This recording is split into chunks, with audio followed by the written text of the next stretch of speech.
네, 여러분, 반갑습니다. 지금이 5시 약간 넘은 것 같은데, 전기가 나갔습니다. 네. 뭐, 자주 있는 일이라서 그다지, 뭐, 놀랍지는 않은데, 뭐 불편한 점이 몇 가지가 있어요.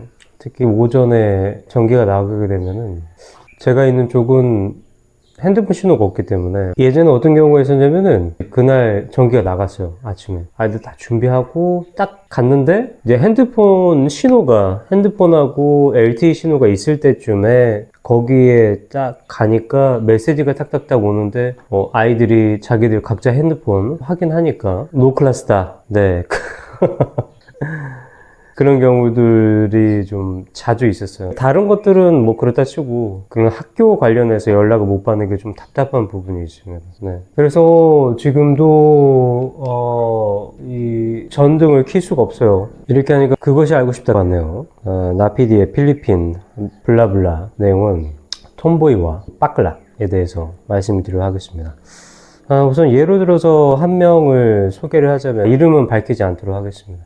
아무리 필리핀 사람들이 제 영상을 보지 않는다고 그래도 지켜줘야 될 건 지켜줘야 되기 때문에 톰보이가 한 명이 있어요. 제가 오랫동안 글쎄요, 인간적인 관계라고 인간적인 뭐 친하다 이런 거를 떠나서 하기는 좀 그런데 좀 애매한 부분입니다. 네. 집을 지을 때 거의 90%의 자재를 구매를 했던 하드웨어가 있어요. 그 하드웨어에서 일을 하던 직원이었습니다. 제가 하는 말을 잘 캐치를 하고 정말 일을 잘하더라고요. 필요한 것도 해주고. 여튼 뭐 집을 다 짓고 나니까 뭐 끝났고, 그리고 그 친구가 코로나 전에 세븐가 마닐라에 갔다가 코로나가 시작되고 2020년도인가 2021년도인가에 다시 돌아왔어요, 이 동네로. 왜냐면은 그때 필리핀 전체가 락다운 되다 보니까 일자리들도 거의 다 사라지고, 그래서 너희들의 고향으로 돌아가라, 필리핀 정부가 그런 정책을 내세웠습니다. 도시에 안 그래도 복잡하니까 시골에서 상경한 애들 다 내려가 그랬었어요.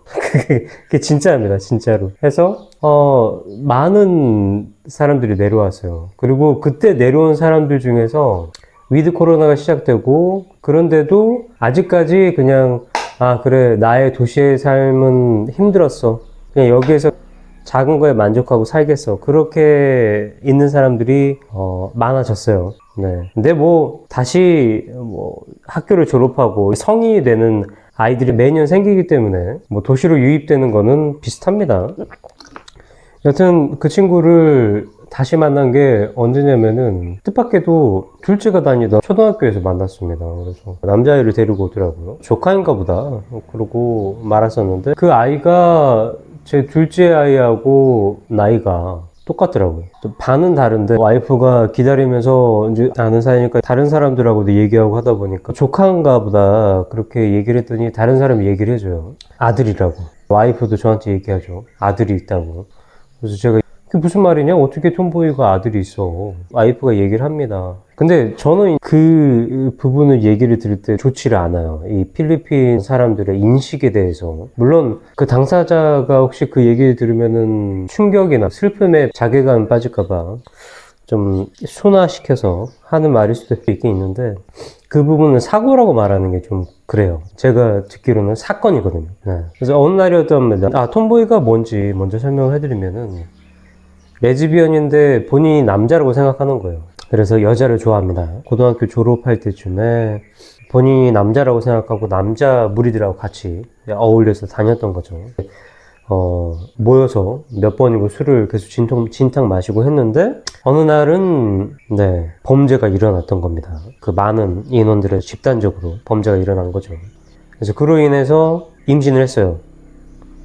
그러니까 행동하고 머리와 그런 것들만 남성으로 표방을 하는 거지, 실제적인 생물학적은 여성이에요. 그리고 기능도 생물학적 여성으로 기능을 하고, 그렇게 하기 때문에 당연히 정자와 난자가 만나면은 임신을 할 수밖에 없는 상태입니다.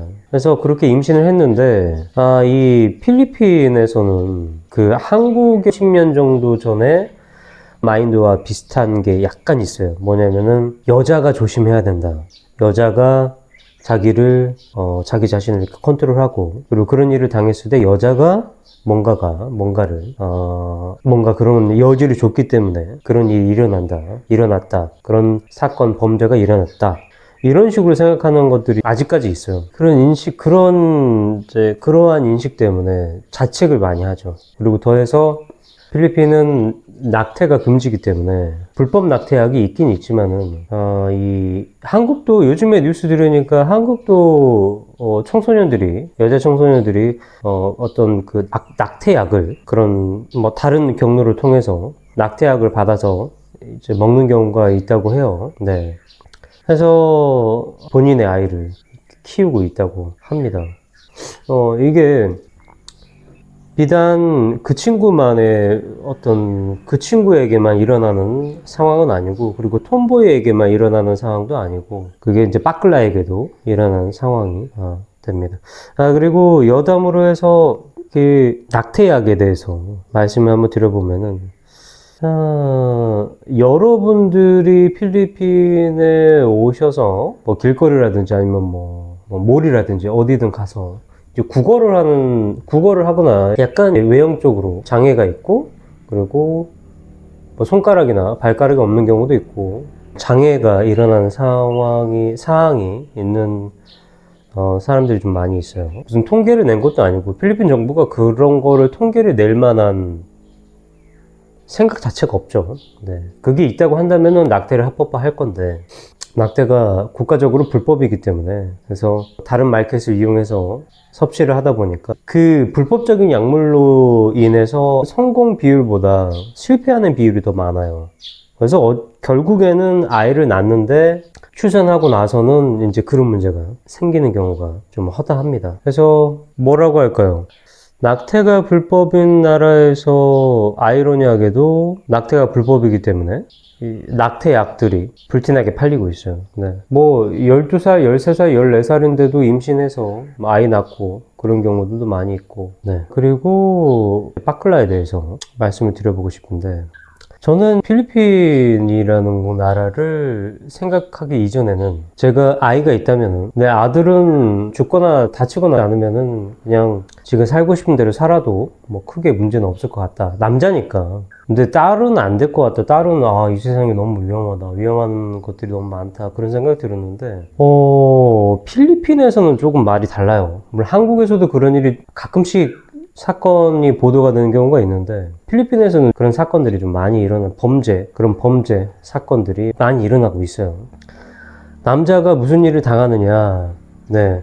여기는 빠클라들이 너무 많기 때문에, 그러니까 게이들이 너무 많아요. 게이를 폄하하거나 그런 건 아니고, 평균적으로 생각하는 평범하다고 표현하기는 좀 애매한 부분인데, 여튼, 일반적인 성범죄라고 한다면은, 남성이 여성에게 위해를 가하고 범죄를 저지른다, 이건데, 필리핀에서는 조금 양상이 달라요. 남성이 여성에게 범죄를 저지르는 것도 많지만은, 남성이 남성에게 범죄를 저지르는 경우도 많이 있습니다. 네, 성범죄 관련해서 말씀드리는 겁니다. 본인의 아들이 그 대학생으로 된 거예요. 그 학교는 기숙사가 있는 학교라 거기로 보냈는데, 어느 날 주검이 돼서 돌아왔죠, 아들이. 경찰이 조사를 해보니까 그 3명에서 같이 술을 마셨답니다, 기숙사 안에서. 그 3명 중에 1명이 이제 피해자고, 나머지 2명이 그 2명이 게이였어요. 술에 취해 한거불능 뭐 이런 상태가 되었으니까 그때 범죄를 저지르고 결국에는 죽음에까지 이르기까지 했어요. 지금 말한 게 좀 이상하시죠? 빠클라와 게이의 차이점이 뭐냐, 왜 게이라고 했다가 빠클라라고 했다가 이렇게 되느냐. 게이라는 경우는 여러분들이 흔히들 생각하는 미국 드라마나 영화나, 게이들이 몸이 미스터 아메리카 울룩불룩하고 그런 사람들도 게이가 많이 있어요. 그리고 화장을 하지 않는 게이들이 많이 있습니다. 여성들이 봤을 때 완벽한 남성이 봤을 때도 완벽한 남성인데 게이야. 그러니까 남자를 좋아해. 남자가 남자를 좋아하는 거를 통틀어서 게이라고 말을 하는 거고, 빠클라는 그 게이들 중에서, 남자가 남자를 좋아하는 게이들 중에서 하나의 무리가 있는데, 그들은 본인을 100% 여성이라고 생각을 해요. 그래서 머리에서부터 발끝까지 여성으로 꾸미고, 말도 하고, 제스처도 그렇게 하고, 행동도 그렇게 하는데, 거기에 다른 거죠. 그런 범죄들이 일어나요. 본인도 몰랐던 거예요. 그 자신도 얘가 그런 성향인지 몰랐어. 필리핀에서는 성범죄가 많이 일어나요.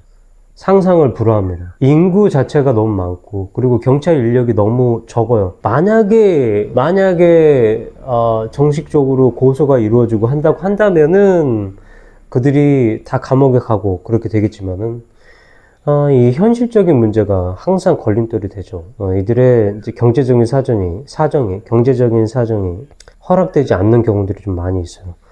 필리핀에서는 본인이 따로 고소를 해야지만 수사를 하는 경우들이 많이 있어요. 그래서, 좀 그런 거를 들으면 안타까운 부분들이 많이 있습니다. 네.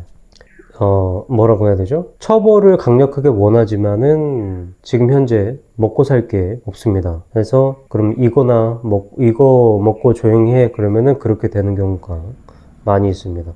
네. 경찰들이 그렇게 중재 아닌 중재를 합의점을 끌어들이는 부분도 많이 있어요. 네. 그들도 어떤 사건을 해서 뭐 조서를 꾸미고 복잡하고 그런 부분이 있기 때문에 그냥 좋게 넘어갔으면 좋겠다. 네. 그러니까 인력 자체가 너무 부족하기 때문에 그래서 필리핀에서는 바랑가이에서 먼저 흉악한 범죄가 아니고서는 폭행이 이루어지고 그 다음에 뭔가 누군가 물건 훔쳤다.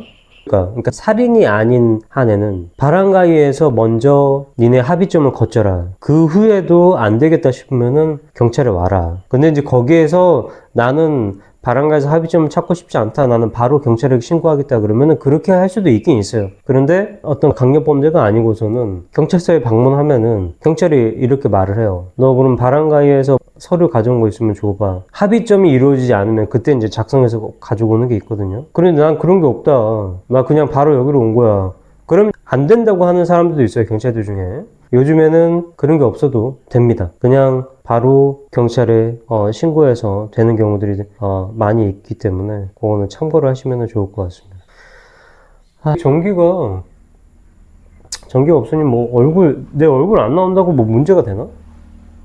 얼굴 어떻게 나오게 해야 되나? 얼굴? AI 아닙니다라고 하면 되는 거죠? I'm not 로봇인가? 여담으로 말씀드리면은 게이 관련해서 말씀드리면은 제 처남이 5명인데 그 중에 2명이 게이예요. 어떻게 생각하실지 모르겠지만은 필리핀은 각 가정마다 분명하게 있습니다. 분명하게 게이가 있고 톰보이가 있습니다. 빠클라가 있고. 왜 이걸 말씀드리느냐? 지금이야 제가 나이가 들어서 어떤 매력점이 좀 떨어지는 부분이 있지만은 초반에 왔을 때는 그때 뭐 30대 초반 그렇게 되니까 초반에 왔을 때는 빠클라들이 저에게 달려드는데 너무 힘들었어. 진짜로 무서웠어요. 진짜로 솔직한 표현으로 하면 무서웠어요. 빠클라들이 달려오는 게 뭐 달려든다는 게 진짜로 뭐 저에게 달려와서 막 이렇게 하는 게 아니고 저돌적으로 플러팅을 저에게 하는 부분이 있어서 많이 좀 무서운 부분이 있었어요. 진짜로 무서웠어요. 생각하지 못했던 부분들 있잖아요. 남자가 남자에게 뻔히 봐도 아무리 여자같이 꾸몄어도 남자인데 남자가 남자에게 왜 이런 행동들을 할까? 나는 여자가 좋은데 근데 지금이야 한번 제가 매력점이 떨어져서 저에게 뭐 플러팅 하는 건 없는데 조심하셔야 됩니다. 필리핀에서 어떤 만남을 갖고 싶어서 앱이란지 페이스북 이런 걸 통해서 뭐 만남을 가지고 약속을 잡고 이렇게 하는 경우들이 있는데 솔직하게 말씀드리면은 조명이 완전 밝은 뭐 LED 형광등 그런 게 아니고 밤에 조명 있잖아요. 그 조명 있고 그리고 말을 하지 않는다. 그 빠클라가 어리다. 그렇게 하면은 웬만한 사람들도 못 알아봐요. 남자인지 여자인지 몰라. 그래서 조심하셔야 됩니다. 그리고 꼭 빠클라들은 진짜 여성인 친구들이 있어요. 몇 가지 이유가 있는데 여성들이 빠클라 친구를 원해요. 빠클라들의 주변에 항상 여자들이 한 3-4명 있고 그리고 그들은 항상 웃고 있어요. 그래서 여성들이 생각하는 빠클라는 뭐냐, 그리고 빠클라가 생각하는 자기 자신들은 뭐냐, 필리핀에서의 말씀드리는 겁니다. 그들은 웃겨야 돼. 무조건 웃겨야 되고 분위기 처지는 거 싫어하고 무조건 웃겨야 되는 거야. 어떤 상황에서도 웃겨야 돼. 왜냐? 그렇게 해서라도 나를 분위기 메이커로라도 필요로 하게 만들기 위해서 그들이 그렇게 하더라고. 그리고 이 여자들은 여자로 생각한대. 왜냐면 여자처럼 하니까, 그러니까 그게 좀 되게 좀 이상하죠? 되게, 그러니까 생물학적으로는 남자란 거 알지만은 그들이 여성들이 빠클라 친구들을 생각할 때, 아, 나는 여성인 친구를 생각을 한다. 이런 경우들이 이렇게 해요. 그래서 자기가 어디 소개팅을 할 때 3대3 가야 되는데 한 명이 모자라. 가자. 같이 가자. 근데 그렇게 가다가 이제 밤에 갔는데 말을 거의 하지 않아. 말을 하면 대부분 알거든요. 근데 말을 거의 하지 않고 이제 가만히 있고 화장 진하게 하고 하면은 사실 보면은 모를 수도 있어요. 피는 대체적으로 등치가 좀 작기 때문에 빠클라들 중에서도 등치가 작은 빠클라들이 많이 있어요. 그래서 그냥 보면은 모를 수도 있습니다. 그래서 여러분들이 혹시라도 피해를 당하실까봐 여담으로 말씀드리는 거고, 첫 번째 말씀드렸던 톰보이 그 친구처럼 빠클라하고 여성 친구가 있을 때 그런 일이 발생하지 않느냐. 있어요. 그런 일이 발생해요. 빠클라 친구를 둔 여성이 임신을 하는 경우도 있어요. 혹시 게이분들이 본다고 한다면 그거는 절대로 불가능한 부분이다. 그렇게 말씀하신 분들도 있을 텐데 실질적으로 있어요. 그런 상황들이 일어납니다. 시장에서 야채 판매를 하고 있는데 커플입니다. 아이가 있어요. 딸입니다. 근데 그 사람은 그래도 책임감이 있더라고. 빠클라예요. 빠클라인데 그거를 다 버렸어. 버렸는데 버리지 못했어. 그러니까 되게 이상한 표현인데 외형적인 거나 이런 것들은 다 버렸지만은 이 말투라든지 제스처라든지 이런 거는 버리지 못했어. 다만 본인이 그 삶을 하고 있어. 그러니까 이쪽을 선택했어. 그 책임감이 있는 거죠. 어떤 상황을 해서든 본인이 그 일을 저질렀기 때문에 책임을 지는 있습니다. 마켓에 있어요. 저는 사실 깜짝 놀랐는데 그런 경우가 있어요. 그러니까 대신에 그런 경우들이 그런 상황에서 이렇게 되는 부분들이 보면은 결국에는 자신의 행복을 찾아서 나중에는 떠나더라고. 왜 한국도 그런 내용들이 가끔씩 나오잖아요. 부모님이나 사회적 이런 걸로 해서 이성과 결혼을 하고 아이를 낳고 했지만은 자신의 그 아내는 성향이 남성을 좋아한다. 나는 더 이상 그걸 숨길 수 없다. 그래서 뭐 이혼을 하고 남성과 같이 삶을 살아가고 그런 경우들이 종종 있죠. 필리핀에서는 자주 일어납니다. 왜냐면은 필리핀이라고 해서 게이, 빠클라에게 다 우호적인 게 아니에요. 부모들 중에서도 절대로 불가하다고 하는 가문들이 많이 있어요. 그 유력 가문들 중에서도 제가 말씀드렸잖아요. 무조건 있어요. 게이하고 레즈비언은 무조건 있습니다. 없을 수가 없어요. 무조건 있습니다. 어느 집안이든 있어요. 여러분들이 검색하시면 나오는 모든 그 집안들은 무조건 있어요. 아무리 유명한 집안이라도 무조건 있습니다. 그런데 그들 중에서 정확하게 내가 이겁니다 밝히는 사람들은 없어요. 왜냐면 그들은 그거를 밝히는 게 본인 가문들의 수치라고 생각해요. 필리핀 안에서도 그렇습니다. 그들은 다 속일 수가 있어요. 커버 칠 수가 있어요. 이 필리핀 안에서 어떤 이 미디어 같은 경우들은 다 커버를 칠 수가 있기 때문에 자유롭게 행동하는 거죠. 제가 말씀드린 유력 가문이라고 한다면은 현재 대통령 가문도 포함이 됩니다. 그리고 전 대통령 가문도 포함이 되고 그 전 대통령 가문도 포함되고 그 전전 대통령 가문도 포함이 됩니다. 그러니까 필리핀의 대통령은 어차피 그 몇 개의 가문들이 다 나눠 먹게 하는 거예요. 이번에는 네가 해. 다음엔 내가. 다음에는 얘네가 조금 우세니까 우리 같이 짬짬이 먹자. 그리고 다음에 네가 해. 그렇게 됩니다. 오늘은 필리핀의 게이와 빠클라의 차이점이 뭔지 그리고 톰보이가 무엇인가에 대해서 한번 얘기를 나눠봤습니다.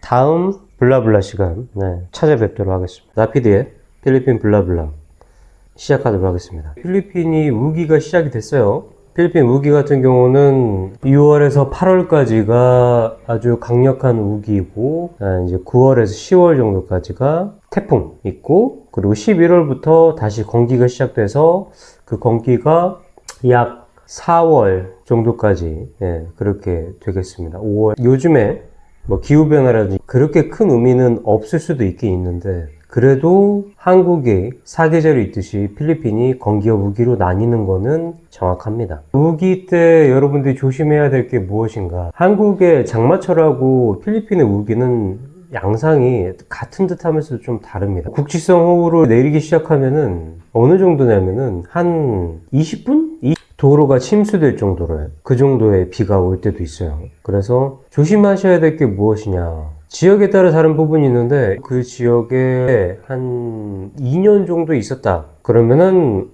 내가 언제 어느 구역이 어느 때에 이렇게 되는 거 알잖아요. 그리고 사는 게 아니고 여행을 온다. 그러면은 여행 오실 때 어느 지역이 우기에 가장 영향을 많이 받는지 그런 것도 조심하셔야 되고, 우기라고 해서 계속 하루 종일 뭐 몇 달 동안 비가 계속 내리는 건 아니에요. 물론 그런 곳도 있습니다. 저도 예전 경험을 해서는 어떠냐면은 제가 정말로 그때 너무 힘들었어요. 너무 힘들었는데 뭐 전체적으로 다 힘들었어요. 심리적도 그러고 육체적도 그러고 뭐 금전적으로 그러고 너무 힘든 나날을 보내고 있었는데 거기에 더해서 2달 동안 비가 안 멈춰. 진짜 미치겠더라고요. 진짜 미치겠어. 와, 진짜 그때 생각하면은 지금도 뭐 갑갑합니다. 뭐 갑자기 옛날 얘기로 빠졌네요. 그렇다고 2달 동안 단 1분도 안 빼고 비가 오냐? 그건 아니에요. 정말로 애매하게 비가 올 때가 이제 확 내리다가 그다음에 그쳐. 한 2시간 정도 그쳐. 2시간 정도 그쳤다가 또 비가 보슬보슬 내리다가 또 확 내리다가. 우기 때 가장 조심하셔야 될 게 뭐냐면은 랜슬라이드죠.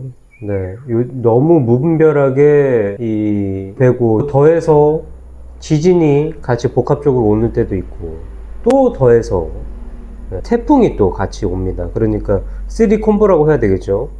자, 비가 많이 와서 무기예요. 땅에 휩쓸려 내려가. 한국에서도 많은 사상자가 났었죠.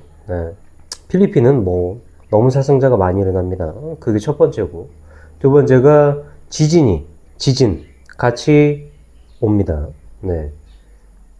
우기면서 지진이 오면은 아주 그냥 끝장나죠.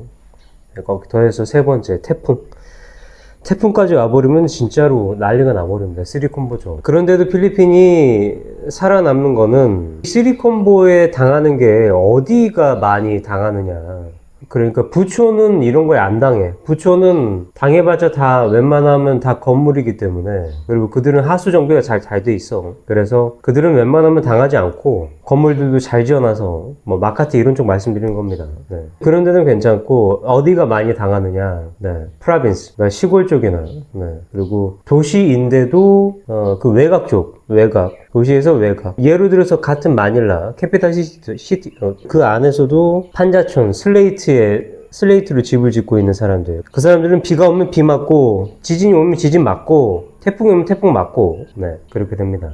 그런데도 그들이, 필리핀이 살아날 수 있는 거는 직접적으로 많은 어떤 복구 비용이 들어가는 것들은 잘 부서지지 않아요. 이걸 이해하시겠죠? 그러니까 뭐 나무나 양철 지붕으로 만들어진 것들은 다 부서지는데, 좋게 지어놓은 것들은, 아주 좋게 건축된 것들은 부서지지 않아.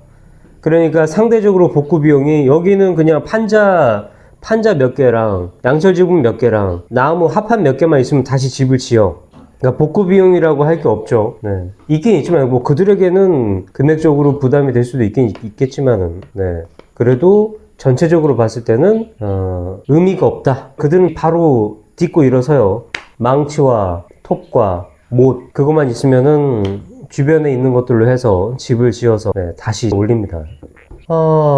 흥미로운 인터뷰를 봤어요. 그런데 그 인터뷰를 보고 깜짝 놀란 게 뭐냐면은, 맞아, 외국 사람이 필리핀 여성을 인터뷰를 했는데 그 필리핀 여성이 한 대답이 맞아, 너무 정확해서 깜짝 놀랐어요. 제가 봤을 때 그 여성은 뭔가 사업적으로 하면서 그 위아래를, 뭐 위아래라고 해야 될까요?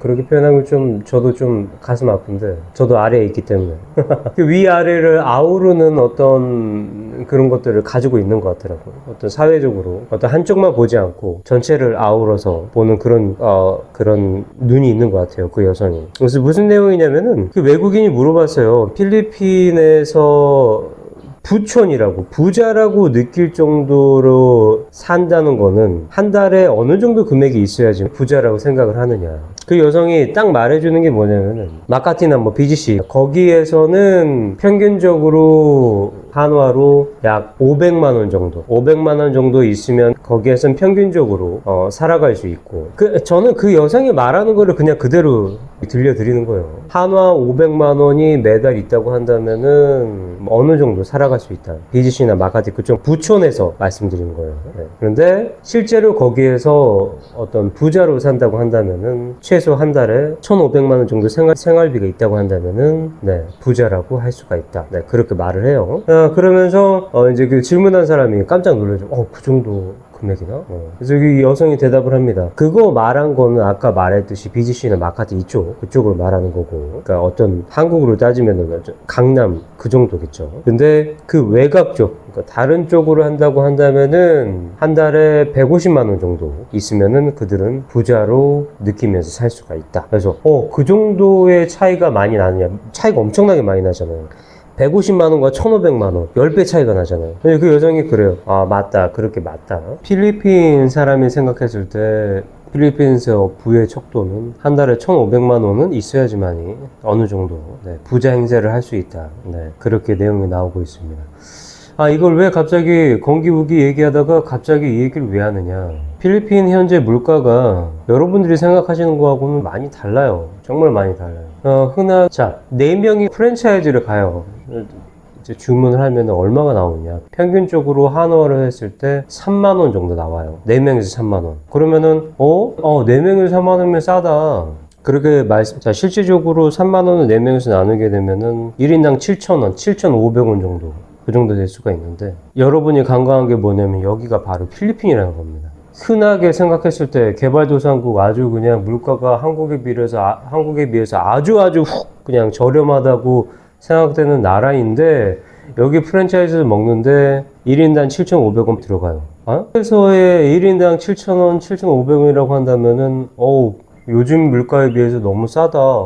그렇게 할 수 있겠지만 여기는 여러분 필리핀입니다. 필리핀에서 프랜차이즈로 갔을 때 그 정도 금액이에요.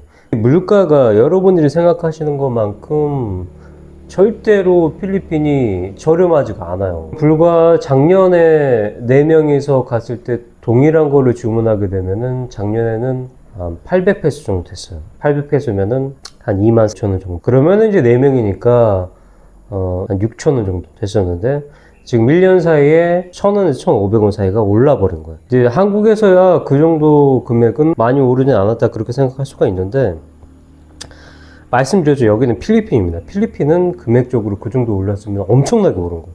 2배 오른 것과 비슷한 거. 과장 약간 보태서. 그렇습니다.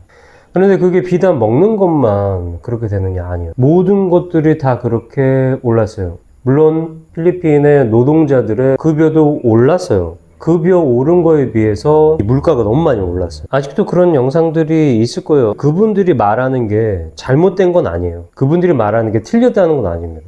그분들이 어떻게 설명하냐면은 한국에서 술 한잔 마실 금액으로 여기에서 황제처럼 논다. 맞아요. 그게 틀렸다는 말이 아니에요. 맞아요. 다만 특정적으로 국한되어 있다. 그러니까 예를 들면은 한국에서 5명이서 룸사롱 가서 마시면 한 100만 원 정도 나왔다고 합시다. 그러면 그 돈으로 필리핀에 와서 즐기고 뭐 할 거 다 했어. 다 하고도 100만 원이면은 다 하고도 넘치고 넘쳐. 맞아요. 그러니까 그것만 보고 필리핀에 온다고 한다면은 딱 맞는 것 같아요. 그런데 다른 부분들까지 하게 되면은 아니에요. 필리핀에도 한 달 살기 오는 분들이 있더라고.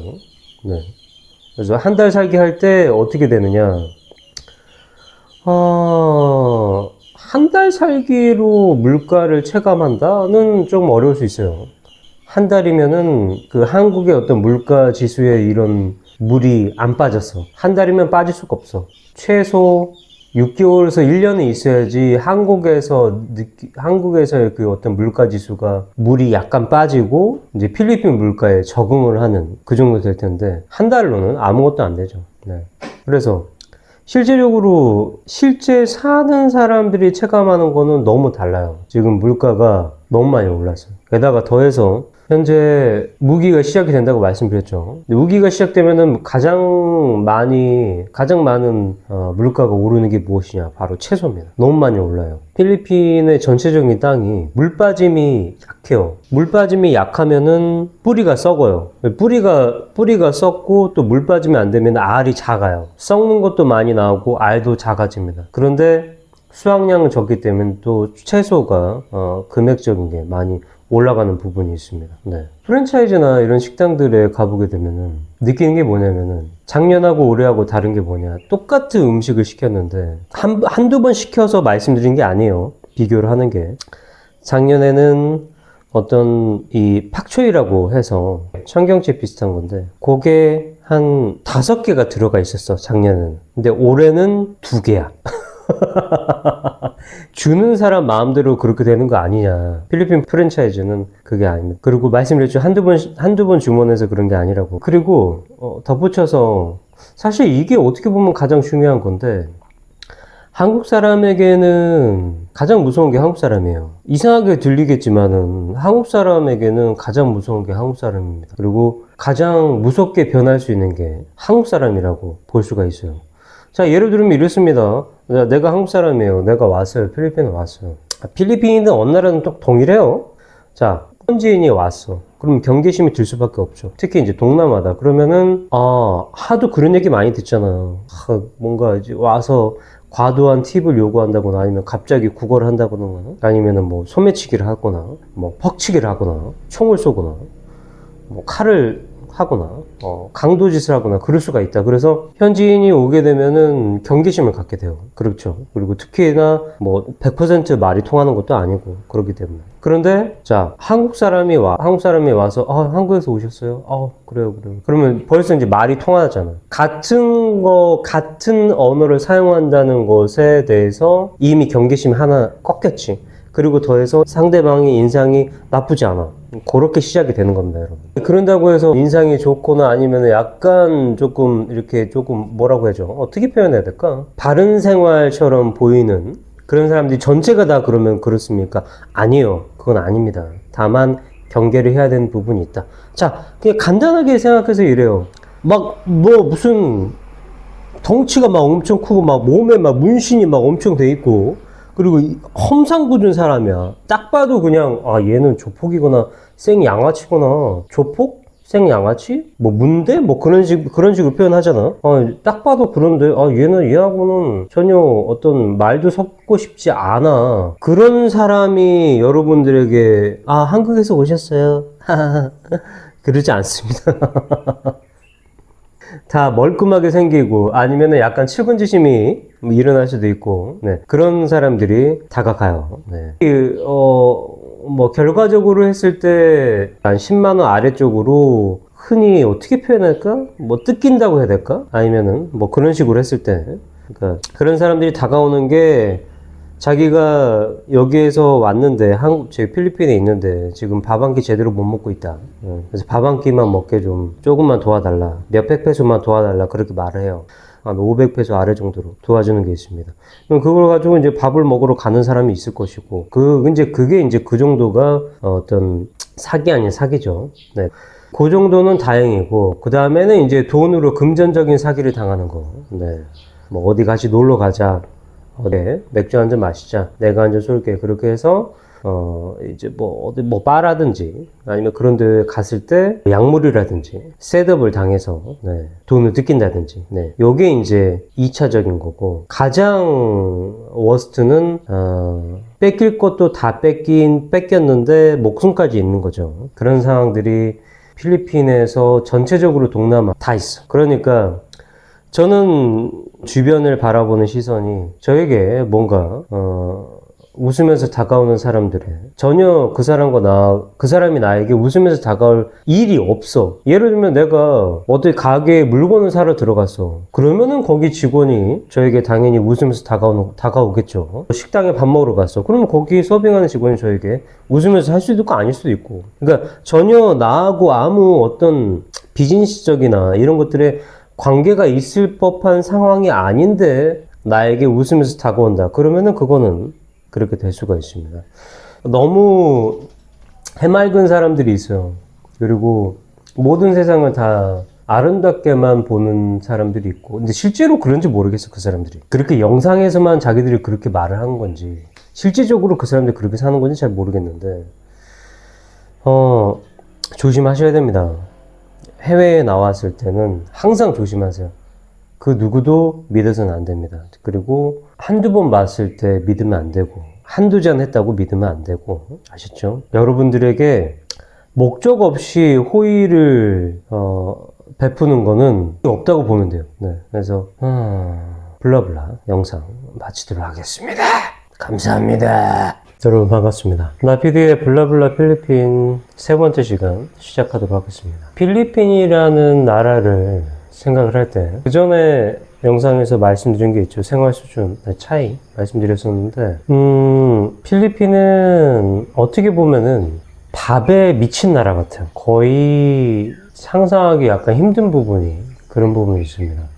정확하게 원주인이 한국인인지 아닌지 모르겠어요. 근데 중국 사람 같기도 하고 필리핀 사람 같기도 한데 프랜차이즈가 하나가 있습니다. 그것도 언리미티드로 무한 리필로 밥을 먹을 수 있는, 표방하는 게 코리안 바베큐라고 해서 전혀 코리안 바베큐가 아닌데 코리안 바베큐라고 합니다. 그래서 이들은 그냥 그걸 믿고 있죠. 그냥 필리핀 바베큐랑 똑같은데 거기에 그냥 매운맛을 약간 추가했어요. 그리고 김치를 거의 믹서기에 가른 듯 해요. 믹서기에 가른 김치를 정말 한 스푼을 줘요. 코리안 바베큐라고 해서 판매를 합니다. 밥을 언리미티드로 계속 무한리필로 해서 먹을 수가 있고, 잘못됐다는 게 아니에요. 무한리필로 먹는 게 잘못된 게 절대 아닙니다. 원래 그렇게 먹는 거니까. 가끔 한국 뉴스에 나오죠. 무한리필이라고 해서 갔는데 많이 먹으니까 눈치를 줬다. 필리핀은 그런 거 없어요. 프랜차이즈 무한리필집은 그런 게 없습니다. 그 부분을 약간만 생각해 보시면은 왜 그런지 알 수 있으실 거예요. 여튼 거기를 가족들과 같이 갔는데, 일단은 저는 이제 한 번 리필을 해서 먹어요. 밥 양이 처음에 주는 양이 생각보다 적어요. 공깃밥 한 반 개 정도 양을 줘요. 한국의 양으로 따지면 반 정도? 그래서 한 번 더 리필하게 되면 공깃밥 하나 약간 넘게, 하나 반 정도 전체 용량이 그렇게 됩니다. 저 이제 사선으로 맞은편이죠. 사선으로 맞은편에 아주 아리따운 여성이 있어요. 그때 초반, 중반 정도 보이는데, 제가 나이가 들었어도 외국인인 건 티가 났잖아요. 그래서 한 번씩 슬쩍슬쩍 보고 그런 거 있더라고요. 그래서 저야 선글라스 항상 끼고 다니니까 그냥 그러려니 하고 넘기는데, 신경 안 쓰고 밥을 먹고 물을 한 잔 딱 마실 때 쓱 한번 둘러서 보니까 깜짝 놀란 게 뭐냐면은, 여기는 리필하러 그 밥통을 들고 다녀요. 이렇게 그 보온 밥통 큰 건데 그걸 들고 다녀요. 그러면서 스푼으로 이제 퍼줍니다.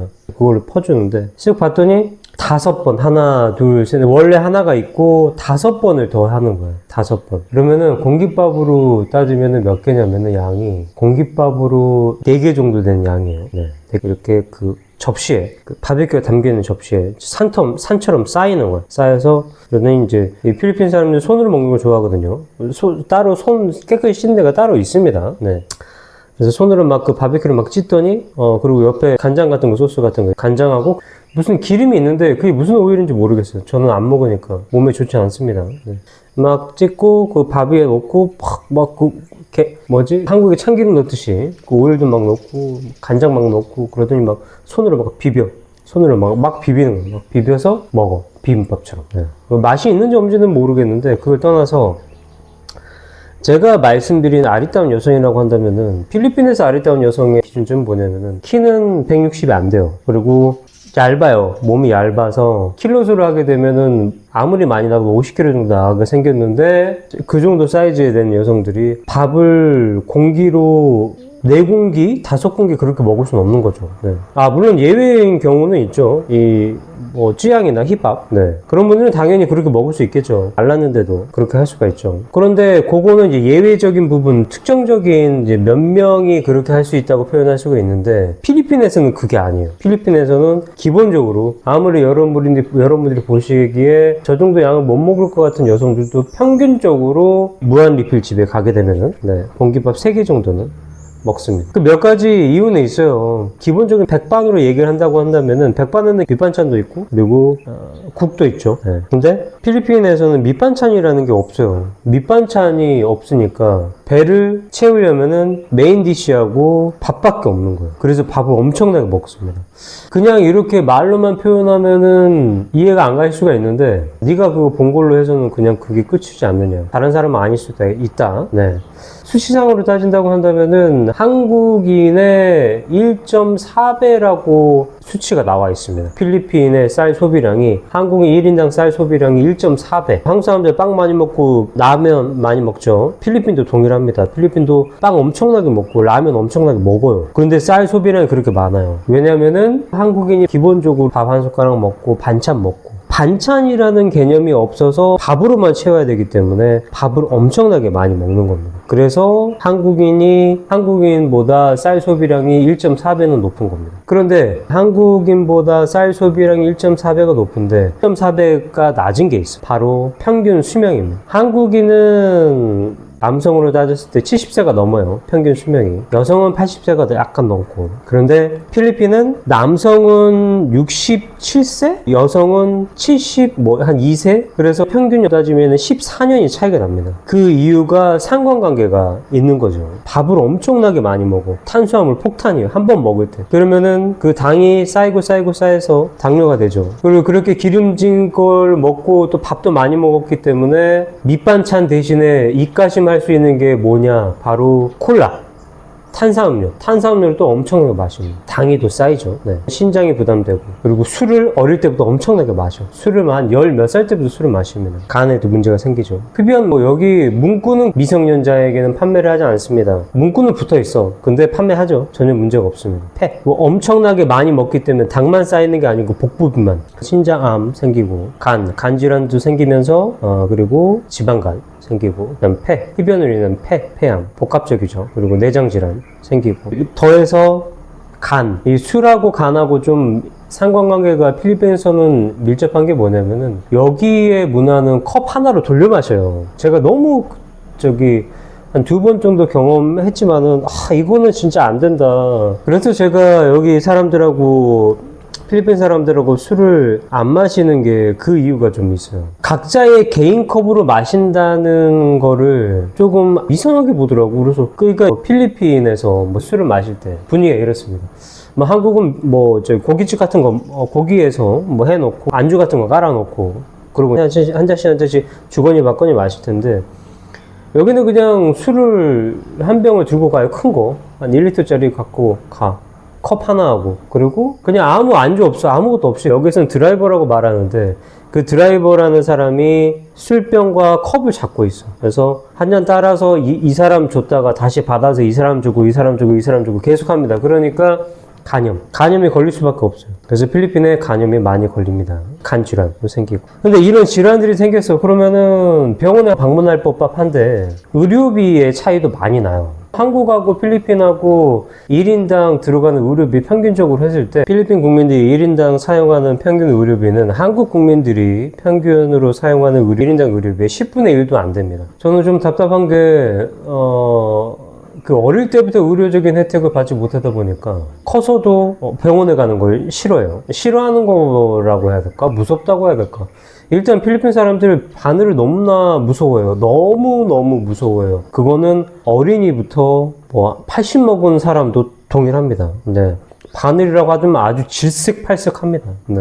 물론 이제 의료 혜택을 받았었어도 바늘을 무서워하시는 분들은 많이 있는데 여기는 평균적으로 너무 높아. 그리고 몸이 안 좋아서 병원에 간다고 해도 어떤 의료 설비가 턱없이 수준이 낮습니다.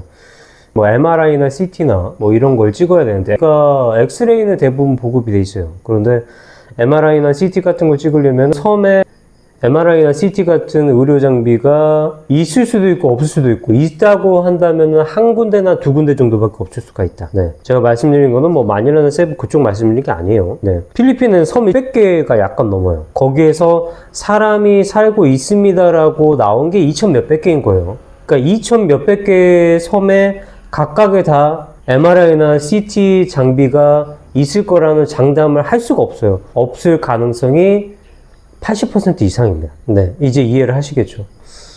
그래서 병을 발견한다고 해도 너무 늦게 발견하고, 늦게 발견한 것과 더해서 치료를 포기를 하죠. 네. 뭐, 식생활이라든지, 그리고, 일단 의료적인 부분, 의료 혜택을 받느냐, 못 받느냐, 이게 가장, 큰, 평균 수명을 깎아먹는 가장 큰 요인이 되겠습니다. 그리고 출산 관련해서 얼마 전에 안타까운 일이 있었어요. 저는 그 병원을 알고 있어요. 그 병원이 국립병원인데, 제 첫째 아이를 거기서 수술해서 낳았어요. 지금 아이가 15살이니까. 15년 전입니다. 거기서 제왕절개로 수술을 받고 아이를 낳았어요. 무사하게 출산을 했습니다. 며칠 전에 봤던 안타까운 뉴스가 뭐냐면 같은 병원인데, 거기에서 여성이 20살이라고 그랬나? 하여튼 애를 낳았습니다. 제왕절개를 낳았는데 3일 만에 나가라고 했대요. 일단은 나가야 된다. 그래서 그 부모들이 왔죠. 부모들이 와서 아직 아이가 피가 나고 있는데 옮기면 어떻게 되냐. 그런데 그 병원의 정책이 환자는 밀려들고 병상 수는 한정이 돼 있고, 그래서 이런 상태면은 나가야 된다. 다음 환자를 위해서 나가야 된다. 필리핀의 국립병원이 그래요. 그래서 이런저런 것 때문에 일단 나갔는데, 여기에서 저는 조금 약간 답답한 게 뭐였냐면은, 결국에는 이 여성이 다른 병원에 갔어요. 사립병원에 갔어요. 가서 거기 입원했어요. 근데 입원해서 운명을 달리했습니다. 근데 여기에서 제가 답답한 부분이 뭐였냐면은, 그 부모들이 자기의 딸을 옮겼잖아. 다른 병원으로, 사립병원으로 옮겼단 말이에요. 그러면 빨리 옮겼으면 살 수도 있었을 텐데, 거기에서 막 촬영만 하고 있는 거야. 필리핀 사람들은 하여튼 여기에 어떤 그런 거에 미쳤어. 그냥 곧 죽어도 그냥 그거 찍고 있는 거야. 자기 아이가 곧 죽게 생겼는데도. 그래서 뭐 결국에는 사인이 밝혀진 게 뭐냐. 거기에서 병원에서 이미 손쓸 틈이 없다. 옮긴 병원입니다. 뭐 고혈압 부분이 있고 뭐 혈전이 생긴 것 같아요. 그렇게 해서 결국에는 사망이 되었는데, 그걸 또 올렸어. 물론 이제 그 사람이, 그 부모가 그 영상을 업로드를 했으니까 사람들이 공부는 사고 하긴 했지만은 근데 1차적으로 문제가 뭐냐. 그 영상을 찍고 1시간 동안 그 20살짜리가 그 계단에 앉아서 쭈그려 앉아고 그러고 죽어가는 그 시간에 아이를 차라리 빨리 병원에 보냈으면 살 수 있을 확률이 더 높지 않았을까? 네, 그렇게 조심스럽게 말을 해봅니다. 네. 그 부모는 그래도 그나마 경제적 여건이 돼서, 필리핀의 일반적인 서민이라고 한다면은 제왕절개가 쉽지 않은 그런 선택입니다. 왜냐면 금액적으로 많이 들어갑니다. 그리고 울트라사운드라고 하나요? 초음파, 그거를 받는 것도 한국은 한 달에 한 번씩 받죠. 저도 둘째 아이는 한국에서 임신하고 나왔기 때문에 울트라사운드 초음파 검진 매달 받았고, 네. 근데 필리핀에서는 그거 받기가 쉽지 않아요. 금액적인 게 높아요, 생각보다. 그리고 국립병원에서는 힘들고 사립병원으로 다 가야 되는데, 사립병원은 금액 자체가 엄청나게 높아요. 그리고 좀 더해서 좀 짱난 게 뭐냐면은, 사립병원이라고 가도 의사가 계속 상주해 있는 게 아니에요. 이 사립병원을 병원이라고 해야 될지 좀 애매한 부분인데, 그러니까 이 의사가 두 탕 뛰어요. 국립병원 또는 사립병원에서 뛰고, 큰 병원 말씀드리는 거예요. 또 자기만의 병원이 따로 있어요. 그래서 수술이 잡혔거나 그러면 거의 오전에 대부분 합니다. 오후에는 자기 거 클리닉을 봐야 되기 때문에. 네. 좀 애매한 부분인데, 어떠냐면은 배가 나은 임산부들이 2시간이고 3시간이고 의자에 앉아서 기다려야 돼요. 이 초음파 검진 한번 받으려고. 근데 사립이에요. 국립이 아니고 사립입니다. 그래서 제가 너무 답답해서 물어봐요, 간호사분에게. 아니 도대체 언제쯤 오느냐 그러면은, 지금 갑자기 급한 수술이 잡혀서 수술을 하고 올 거다. 한 1시간 정도 후에 올 거다. 그러냐. 아침에 우리는 일찍 가서 대기를 해야 된다. 순번표 때문에 아침에 한 8시에 가서 대기하고 있는데, 실제적으로 한 2, 3분 정도밖에 안 되죠. 초음파 검사 받는 거는 오후 2시. 그리고 집에 가면 하루가 돼버리는 거예요. 그런 일들이 필리핀에 비일비재하기 때문에, 여러분들이 예를 들면 여기에서 뭐 결혼을 했다. 그래서 여기서 뭐 정착해서 산다. 그러면은 국립병원에 갈 생각하지 마세요. 그냥 사립병원으로 가야 됩니다. 아이가 아파도 사립병원으로 가세요. 첫째 아이를 출산한 걸 보고 저는 이제 당시 사정을 위해서 한국에 가서 돈을 벌러 갔는데, 아이가 뭐 어떤 이유로 해서든지 장염이 걸린 것 같아요. 막 토하고 난리가 났는데, 그래서 국립병원에 데려간 거예요. 아이를 낳은 병원에 와이프가 데려갔는데 어떤 조치도 취해주지 않아. 아이가 거의 진짜 눈이 흰자가 보일 정도인데 몸은 새파랗게 질렸고 난리를 쳐도 아무것도 안 해. 그래서 결국에는 사립병원으로 데려가서 거기에서 바로 조치를 취해줬다. 그런데 이제 이게 거기에서 금액적인 걸로 따져봤어요. 와이프가 금액적으로 따져보니까 국립병원에 간 것과 사립병원 똑같이 큰 병원이었어요. 근데 금액적으로 따졌을 때 국립병원에서는 치료비나 이런 것들이 저렴하지만은 치료를 기대받기 힘들어요. 그리고 국립병원에서는 거기에서 아직도 그런다 그러더라고. 아직도 약이라든지 하다못해 이 메스, 칼, 뭐 바늘 그런 것들도 실 그런 것들도 병원에서 사오란 건 사와야 돼요. 제가 진짜로 와 10몇 년 전에 그때 필요하대요. 그래서 아 네 알겠습니다. 그리고 가서 병원 밖에 그때 당시에는 약국이 5개인가 있었어요. 좀 띄엄띄엄 떼면서 5개가 있었는데 이 집에 가니까 없어. 다음 집에 가니까 없어. 또 다음 집에 가니까 거기는 있어. 샀어. 그런데 또 이게 또 여기 이 집에 없어. 또 다음 집에 가. 순회해서 사와서 줬어. 간호사한테 줍니다. 그런데 주러 가니까 또 나에게 뭐를 적어서 줘요. 아, 네. 그리고 또 가요. 또 나옵니다. 또 여기서 없고 또 있고 또 이렇게 또 사와.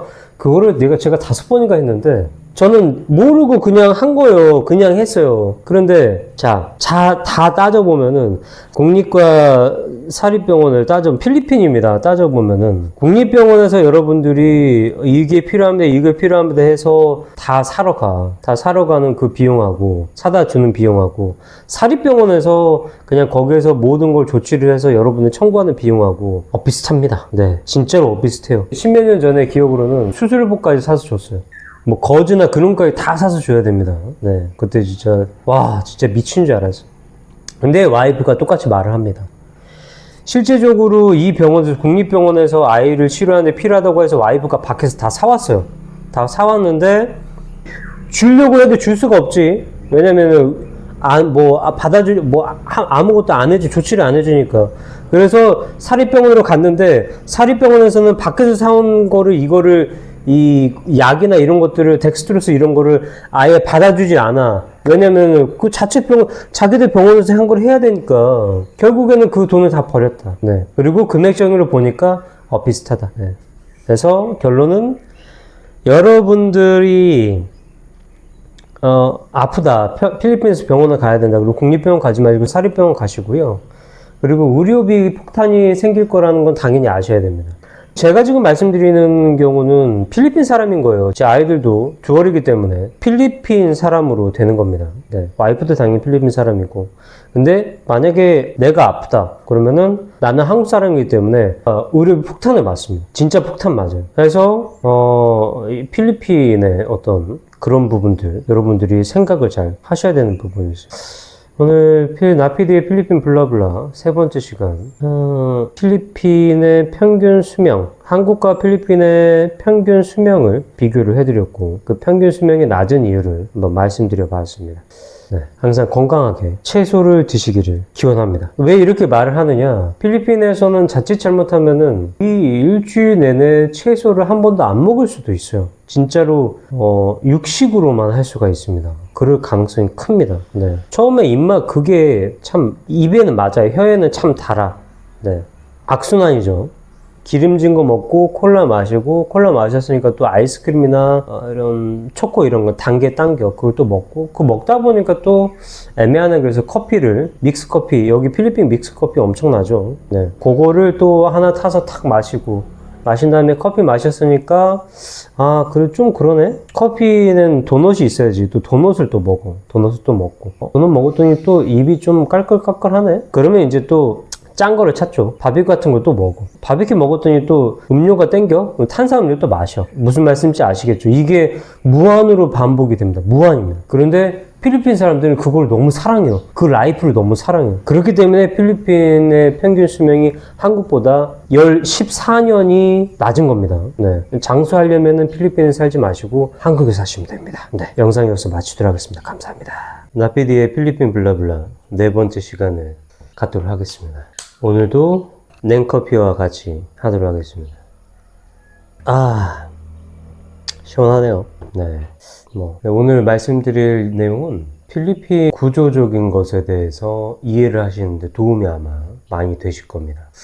이전 영상에서 말씀드린 게 있는데 필리핀은 사회적 구조가 항아리형이 아니라 피라미드인데 중간이 없어요. 그러니까 피라미드는 이렇게 올라가잖아요. 근데 탑 구조가 아니고 피라미드 구조라고 하냐면은 밑에 바탕이 있어요. 아주 넓어요. 탑은 그 바탕이 좁죠. 필리핀은 그 바탕이 너무 넓어요. 넓으면서 위로 올라가는 게 이렇게 해서 이렇게 올라가는 겁니다. 피라미드의 바탕이 되는 구조에 대해서 이해를 하실 수 있게 설명을 해드리도록 하겠습니다. 그냥 간단하게 말하면 필리핀의 서민 경제에 대해서 말씀드리는 건데, 이게 일을 안 하는 게 아니에요. 벌어도 마이너스, 구조가 마이너스가 되는 겁니다. 네. 그러니까 한국 서민이 돈을 벌어도 마이너스인 구조와 필리핀 서민이 돈을 벌어도 마이너스인 구조는 같으면서도 다릅니다. 네. 들어보시면은 이해를 하실 겁니다. 지역마다 다른 부분이지만 마닐라 기준 1금이 약 610페소 정도 됩니다. 네. 한화를 하게 되면은 14,000원 정도. 뭐 지방 같은 경우는 400페소 내외인 곳도 있고. 평균적으로 해서 한 달 20일 풀타임 근무를 했다. 그러면은 8,000에서 12,000페소 정도입니다. 네. 평균적인 월 지출이 필리핀 서민이 4, 5인 정도 되거든요. 4, 5인 기준으로 했을 때 식비가 제일 많이 들어가요. 6,000에서 8,000페소. 이것도 쌀이 제일 많이 차지하는 거고, 이전에 말씀드렸죠. 이 나라는 쌀이 밥에 미친 나라. 쌀이 제일 많이 들어가고, 그 다음 거는 생선, 그리고 캔, 사이든이라든지 콘비프라든지 뭐 투나라든지 그런 것들이 주 식사를 이루는 거예요. 그러니까 신선한 거라고는 생선이 대부분이고, 나머지 것들은 캔으로 된 거 먹는 거고, 채소 같은 거는 먹지만은 충분하게 먹지 못한다. 필리핀은 채소가 너무 비싸요. 생각보다 많이 비쌉니다. 네. 식비가 그 정도 나가고, 수도하고 전기세가 1,500에서 2,500페소 정도. 근데 여기에서 말하는 전기세라는 거는 냉장고는 있을 수 있지만은 에어컨은 없다고 보시면 됩니다. 그리고 필리핀은 페이스북이나 인스타그램, 틱톡에 미친 나라다 보니까 핸드폰을 들 수 있는 나이 2살이든 3살이든지 그때부터 뭐 죽기 직전까지 핸드폰을 손에 들고 있으니까 미쳤어요. 통신비용. 이 통신비용이라는 게 실제적으로 전화번호를 눌러서 전화를 걸거나 이게 아니라 이들에게 해당되는 통신비용이라는 거는 데이터 비용입니다. 데이터. 그러니까 뭐 와이파이를 사용하든 아니면은 뭐 통신사 이용해서 뭘 해서 그것도 데이터만 해요. 저도 똑같아요. 저도 굳이 이 전화를 하는 건 없고 데이터만 해서 사용합니다. 전화를 특별하게 할 데가 없으니까 메신저를 하면 되니까 카카오톡이랑 비슷합니다. 그게 한 달에 약 500에서 1000페소 정도 들어가고, 그리고 필수적인 교육하고 교통비가 사립 아니고 국립입니다. 2,000에서 3,000페소 정도 교육비하고 교통비 들어가는 게, 자기들만 동떨어져서 사는 사람들은 거의 없어요. 무슨 시족 집단처럼 그 마을 한 곳에 살기 때문에 거기에서 누군가는 친척이고 누군가는 가족이에요. 그래서 경조사비가 꼭 들어갑니다.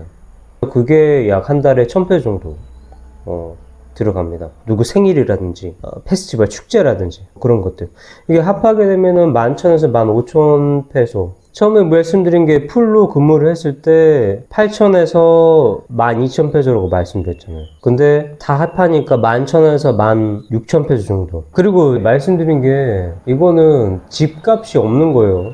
그러니까 월세 안 내는 그냥 스쿼터, 슬럼가 그쪽으로 말씀드리는 겁니다. 그런데 평균 지출비보다 급여가 더 적어. 그러니까 일을 열심히 했는데 2,000에서 4,000페소가 항상 마이너스야. 매달 적자가 발생을 해요. 그러면 이렇게 매달 적자가 발생하는데 이들은 어떻게 살아가느냐. 생활비를 줄일 수가 없잖아. 바로 빌립니다. 이게 참 아이러니하면서도 물고 물리는 구조인 건데, 빌리긴 빌리는데 빌려준 사람은 돈을 받아야 되죠. 이 필리핀에 어느 정도 기간에 있어 보신 분들은 경험이 없는 분들은 없을 거예요, 이거에 대해서. 네. 이들은 왜 빌린 돈을 갚지 않는가? 안 갚아요. 갚을 의지가 거의 없다고 보시면 됩니다. 왜 그럴까? 이거에 대해서 필리핀 문화적으로 해서 말씀 한번 드려볼게요. 들어보시면은 어느 정도 이해는 하실 겁니다. 자, 이해를 하는 것과 받아들이는 건 다른 거예요. 이거는 분명하게 하셔야 됩니다. 그들을 이해를 한다는 거지 따를 필요 없습니다. 왜 빌린 돈을 갚지 않는가? 빌릴 때는 간절해요. 우리 애가 아파. 흔한 거죠. 교육비가 뭐가 들어가. 흔합니다. 뭐를 해야 되는데 뭐를 안 돼. 빌릴 때는 간절하게, 아주 간절하게 빌리는데, 정작 너 그때 빌려간 거 갚아야 될 것 같은데, 그러면은 가족끼리 왜 이래? 나머지 반은, 야, 너는 그거 없어도 살잖아. 있는 사람이 좀 참아. 너는 그 돈 없어도 살잖아. 나는 너한테 그거를 갚을 능력이 없어. 정말 필리핀의 아주 독특한 바로 우탕나 로브. 이게 아주 좋은 말이에요. 그런데 어떻게 해석하느냐에 따라 달라집니다. 네. 이중적인 개념, 준 만큼 갚아야 한다가 아니라 네가 나를 도와준 사실을 내가 평생 마음속에 간직하겠다에 가깝습니다. 애매하죠. 진짜 애매합니다. 그러니까 돈을 갚아야 되는데 경제적으로 나에게 돌려주는 게 아니고 심리적으로 나 항상 너에게 빚을 지고 있어. 물질적으로 내가 너에게 빚을 졌지만은 그거는 우리 그냥 없는 셈 치자. 그거는 아무것도 아니야 우리 사이에. 내가 너에게 빚을 진 거는 내가 참 마음에 큰 빚을 졌어. 항상 너에게 감사하는 마음으로 살아갈게. 이게 이상하죠? 웃기죠? 돈을 안 갚아도 나는 너를 고맙게 생각하고 있잖아. 또 어떻게 나한테 이럴 수가 있냐? 나는 너를 고맙게 생각하는데. 근데 여기서 또 하나가 작용을 하는데, 카푸아. 이 카푸아라는 거는 타인을 나와 동일시하는 공동체로 생각을 하는 거예요. 너와 나는 같아. 우리는 하나야. 그런 의미인 건데, 요게 진짜로 이걸 어떻게 설명해야 될까? 진짜 애매한데, 원래대로 한다면은 네 돈도 내 돈이고 내 돈도 네 돈이니까 서로 공유를 한다. 우리 공동체로 살아가자 이건데 변질이 됐죠. 나는 없고 너는 있어. 나는 그거 없으면은 힘든데 너는 그거 없어도 괜찮잖아. 그래서 같은 분명히 공동체 의식이 적용을 하는데 의내가 필요로 할 때만, 내가 분리할 때만, 그럴 때만 적용을 합니다. 그러니까 돈이 이 공동체 의식을 그들의 의식 속에는 공동체라는 게, 카푸아라는 게 있기 때문에 돈이 있는 사람이 없는 사람을 돕는 것은 선택이 아니고 의무라는 거예요. 이들이 봤을 때는 그래요. 입장을 대변한다면은 그렇게 표현을 할 수가 있습니다. 돈을 빌려준 사람이라고 한다면 예를 들어서 당연히 가족이죠. 네, 가족인데 필리핀에서는 대학을 졸업한 것에 대해서 대학까지 나왔다고 한다면은 충분하게 아주 괜찮은 일자리를 구할 수가 있다라고 기준점이 돼 있어요. 대학까지 나오면은 화이트 칼라로 가는 것이고, 그리고 대학까지 안 나오면은 블루 칼라로 가는 것이다. 이렇게 인식이 돼 있어요. 필리핀에서는. 가족 중에 누군가 대학을 나왔다. 그러면 그 사람은 충분하게 좋은 직장 일을 하고 있기 때문에 그 사람에게 돈을 빌리면 된다. 자, 이게 가족 첫 번째고, 그리고 또 가족 중에 외국인 사위. 저도 이거 할 말이 많은데 그냥 괜찮습니다. 네. 저야 뭐 너무 많이 이런 거 다 했기 때문에. 그리고 OFW 몇 번 말씀드렸죠. OFW가 Overseas Filipino Workers, 그러니까 해외 노동자예요. 네, 이 해외 노동자가 분명히 가족 중에 있어요. 그러니까 그 가족을, 가까운 가족과 멀리 있는 가족을, 먼 친척을 어디까지 포함해야 따라 다르긴 다르지만은, 이들이 생각했을 때 자기들이 필요로 할 때는 아무리 먼 사돈의 팔촌이어도 너무 가까워요. 네. 이해하시겠죠? 이들에게는 사돈의 팔촌이어도 너무 가까운 사람이야. 왜냐면 그들이 필요하기 때문에. 네. 그런데 정작 내가 갚아야 될 때는 누구세요? 너와 나는 너무 멀어. 우리는 사실 피가 반의 반 방울도 섞여 있지 않잖아.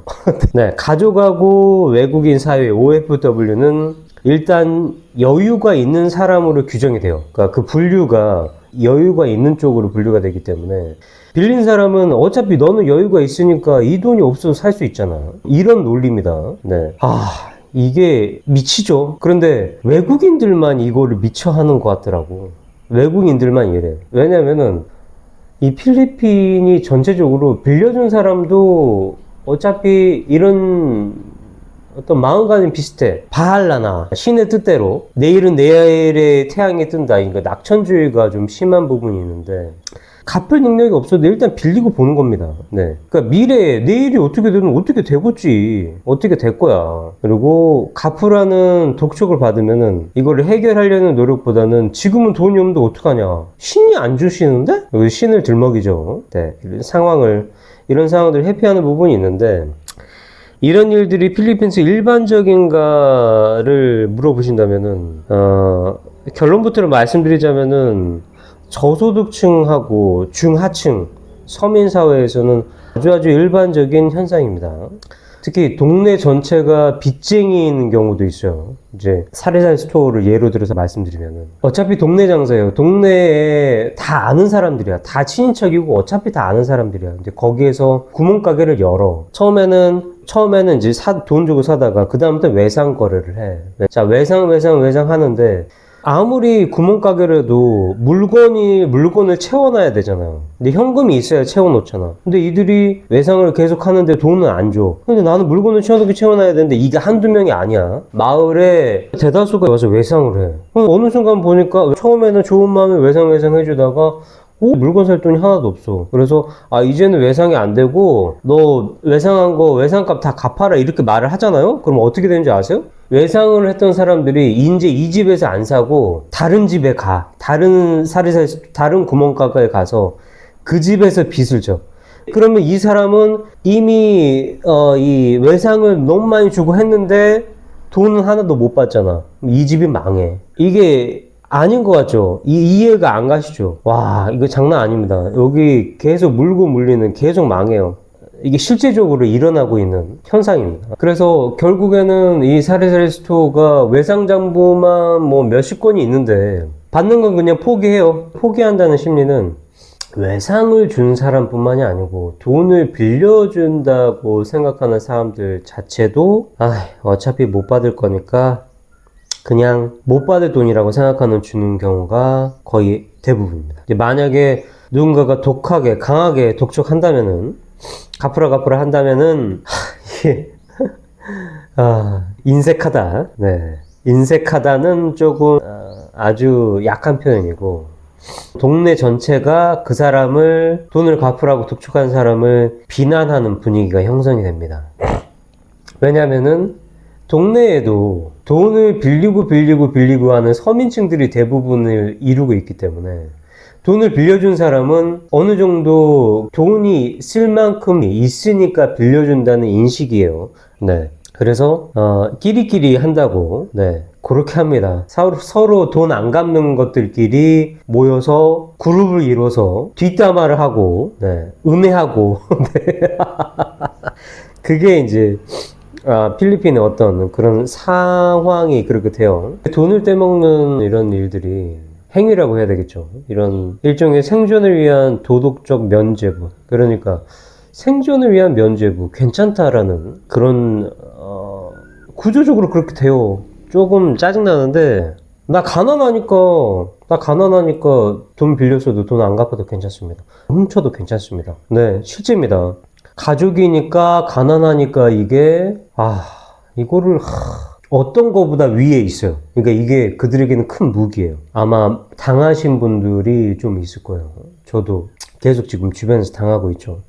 그들이 가난하니까 내 땅을 침범해서 내 땅에다가 소를 풀어서 내 과일나무들이라든지 이런 것들을 다 먹고 그리고 철조망 해놓은 거 그거를 다 자르고 해도 내가 재산상의 피해를 입어도 그들은 가난하니까 내가 편의를 봐줘야 된다. 용서를 해줘야 된다. 그들에게는 그게 돈을 벌어야 되는 수단이니까 나는 컴플레인을 걸면 안 된다.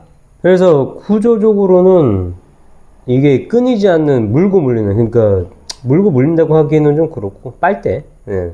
여기가 빨대 꽂으면 여기다 빨대 꽂고 빨대 계속 꽂는 거예요. 그래서 필리핀 서민 경제는 그냥 만성적인 적자예요. 그냥 숨만 쉬어도 매달 기본적으로 2,000에서 4,000페소 기본입니다. 근데 이것도 렌탈비가 없을 때를 말씀드리는 거고, 그냥 숨만 쉬어도 적자가 되니까. 그래서 그 적자를 가족이나 친척 중에서 타깃을 선정하죠. 그리고 그들에게 감정적으로 호소를 합니다. 제발 이번만 어떻게 좀 해줘.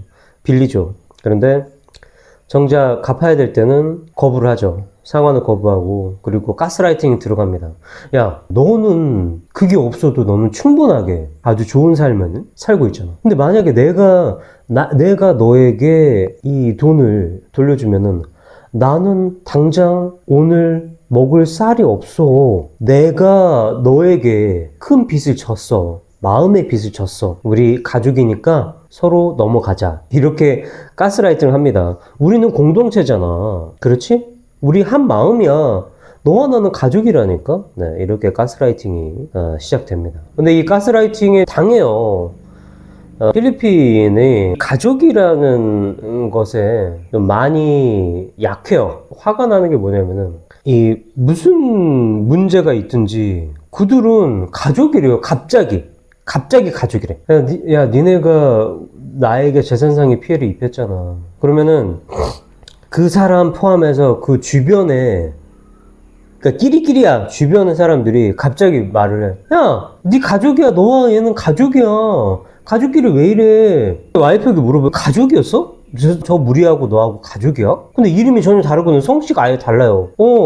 자기도 몰랐는데 그들의 주장으로는 가족이래요. 그럼 어떻게 가족이냐 그랬더니 와이프의 외할머니의 친척이래요. 그러니까 이게 무슨, 난 총수로 어떻게 계산할지 모르겠어. 자, 와이프의 외할머니의 친척이에요. 친척에 낳은 자식이래요. 어떻게 총수를, 여러분이랑 계산을 좀 해주세요. 나는 총수 계산 못하겠어요. 근데 그들은 하는 말이 무조건 분리하면 가족이래. 그러니까 이 필리핀이 분리하면은 가족이야. 어떻게든 그 가족 그런 걸 찾아내. 네.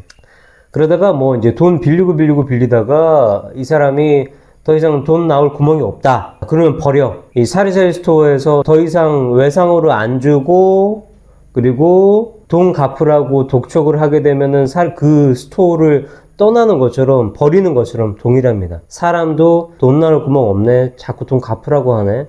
아이, 마음의 빚이 너무 커졌어. 그래, 다른 사람에게 마음의 빚을 져야 되겠다. 그래서 타깃을 변경을 합니다. OFW나 이제 외국인들은 언제나 새로운 사람들이 추가가 되기 때문에, 네, 그를 이제 탐색을 하기 시작하죠. 특히 이제 외국인 사회가 있다는 거를 알리고 싶어요. 필리핀은 페이스북이 미쳤다 보니까, 뭐 자기 딸이나 누가 이렇게 외국인 사회가 있다는 걸 사진을 다 찍어서 페이스북에 막 올려요. 그러면 사람들이 물어봐요. 야, 너 그럼 파티 언제 열어? 파티 우리 해야지.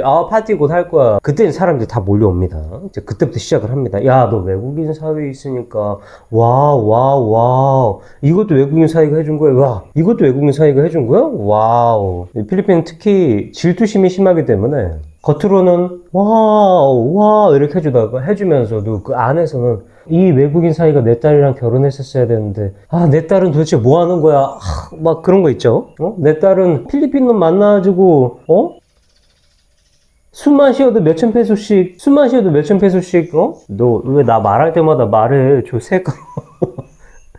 너 왜 그래? 제가 말하는 게 싫은가 봅니다. 네.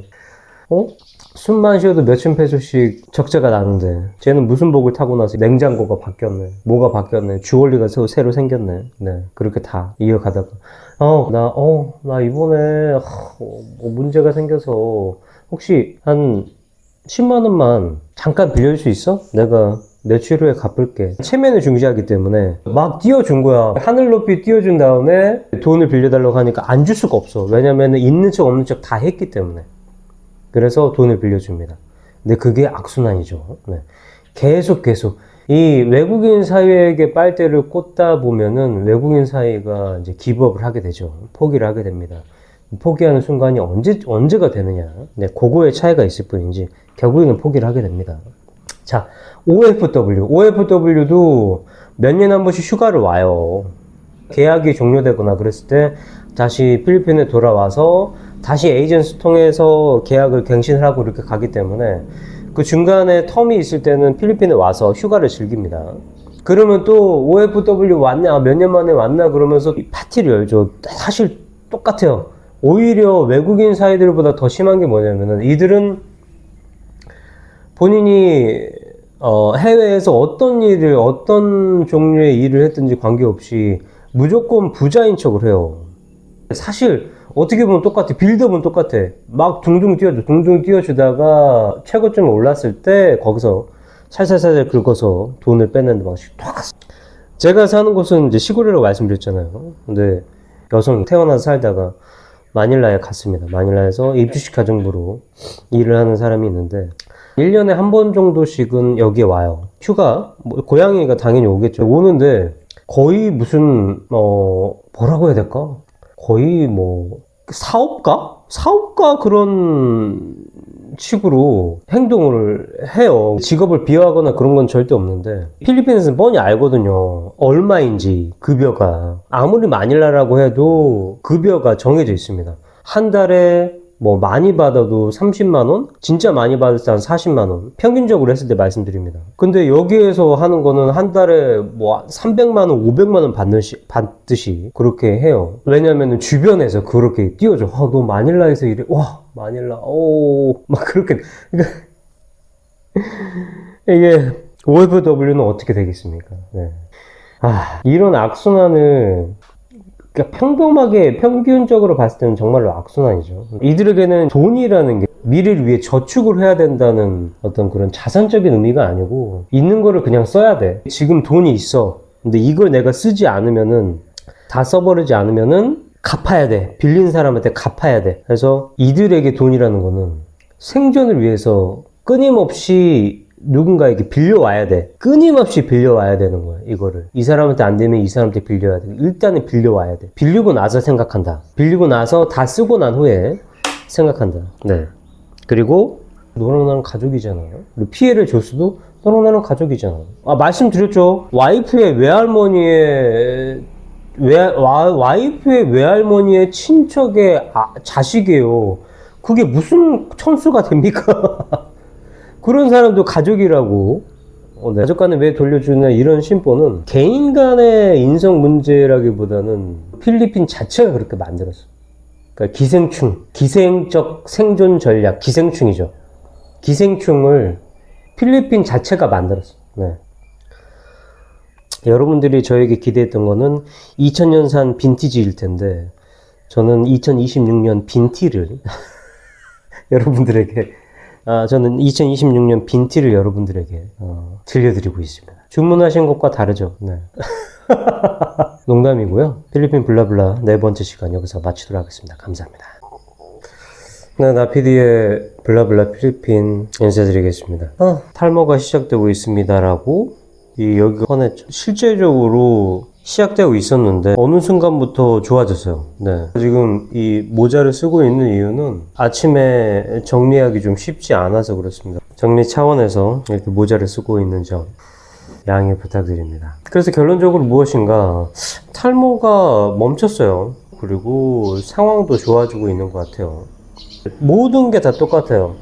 딱 한 가지가 다릅니다. 세수를 하거나 샤워를 하고 나서 로션 같은 거 아예 안 바르거든요. 필리핀에 오래 있다 보니까 햇빛에 노출되다 보니까 여기가 기미 같은 게 생겨요. 몰랐는데 카메라에 비친 나의 모습이 옆으로 돌 때 보니까 제가 얼굴에다가 알로에를 발랐어요. 알로에 무슨 뭐 로션처럼 바른 게 있더라고요. 그래서 알로에 얼굴에 바르면서 손에 남았으니까 이제 머리카락에도 이렇게 하고 그거를 지금 한 2달 정도 하고 있거든요.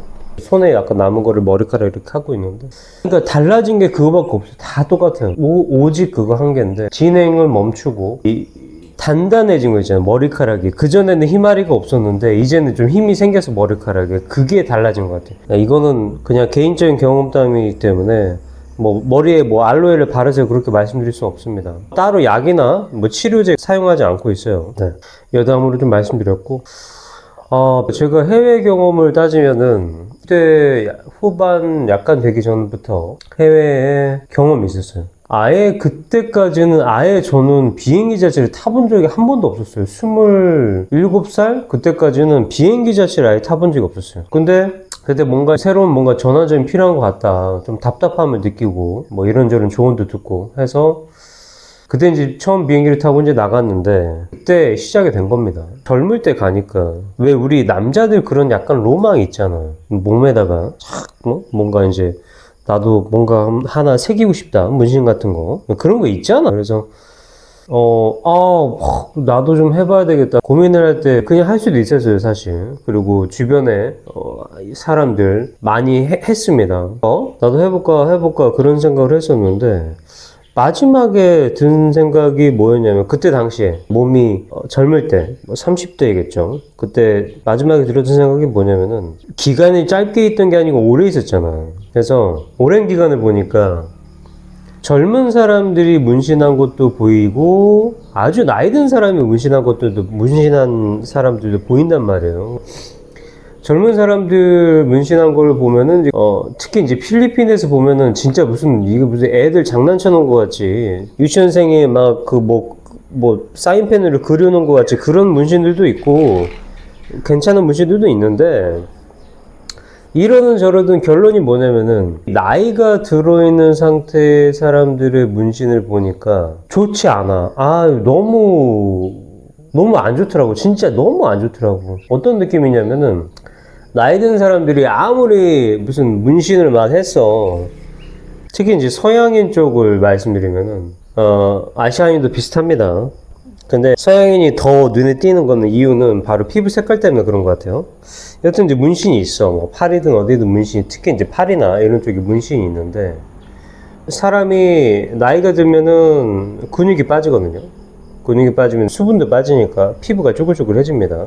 그래서 문신 돼 있는 쪽이 보면은 그전에는 뭔가 정말 멋있고 그랬을 것 같은데 나이가 든 사람의 문신을 보면은 물감을 벽에다 던졌는데 그게 비가 왔어. 그래서 흘러내렸어. 이렇게 우중충하게.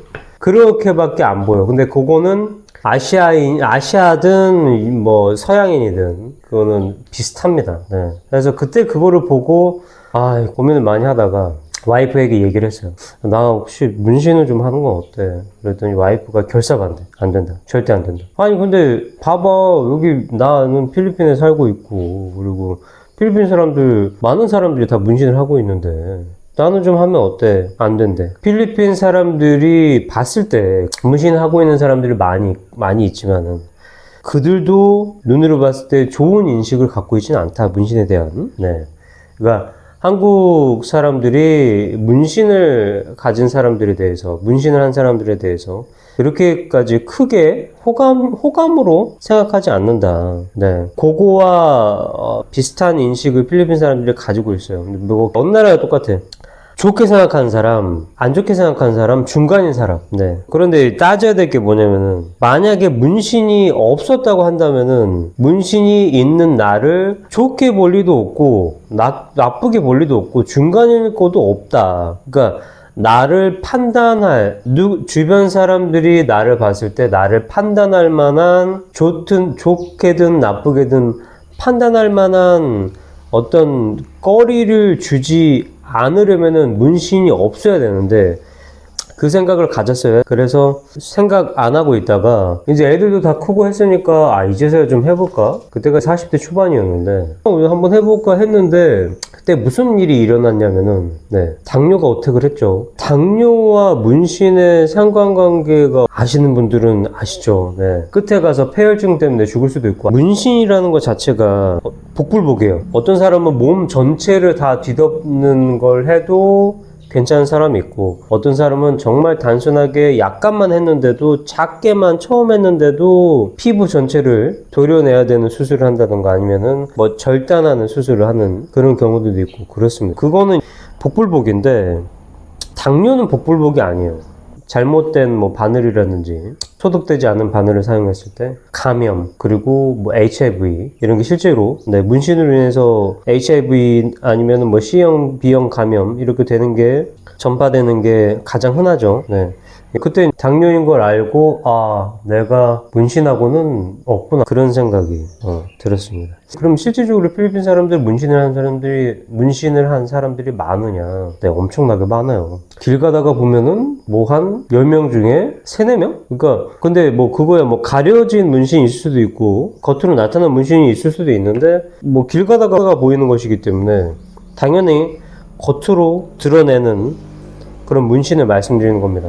그래서 길 가다가 한 10명 보면 한 3명 정도는 작든 크든 문신이 있어요. 그런데 필리핀에서도 어떤 고위직 또 가는 쪽에 직업이라고 있죠. 그런 직업을 가진 사람들은 그 사람들도 문신이 있어요. 있는 사람들이 있는데 없는 사람들이 더 많고, 그리고 더해서 그들은 문신이 있더라도 숨겨지는 곳에 문신이 있다. 그러니까 뭔가 옷을 편하게 입었을 때, 아주 편하게 입었을 때는 눈에 보이겠지만은 정장 같은 거 입었을 때는 눈에 띄지 않는 그런 문신들은 가지고 있는 사람들이 있다.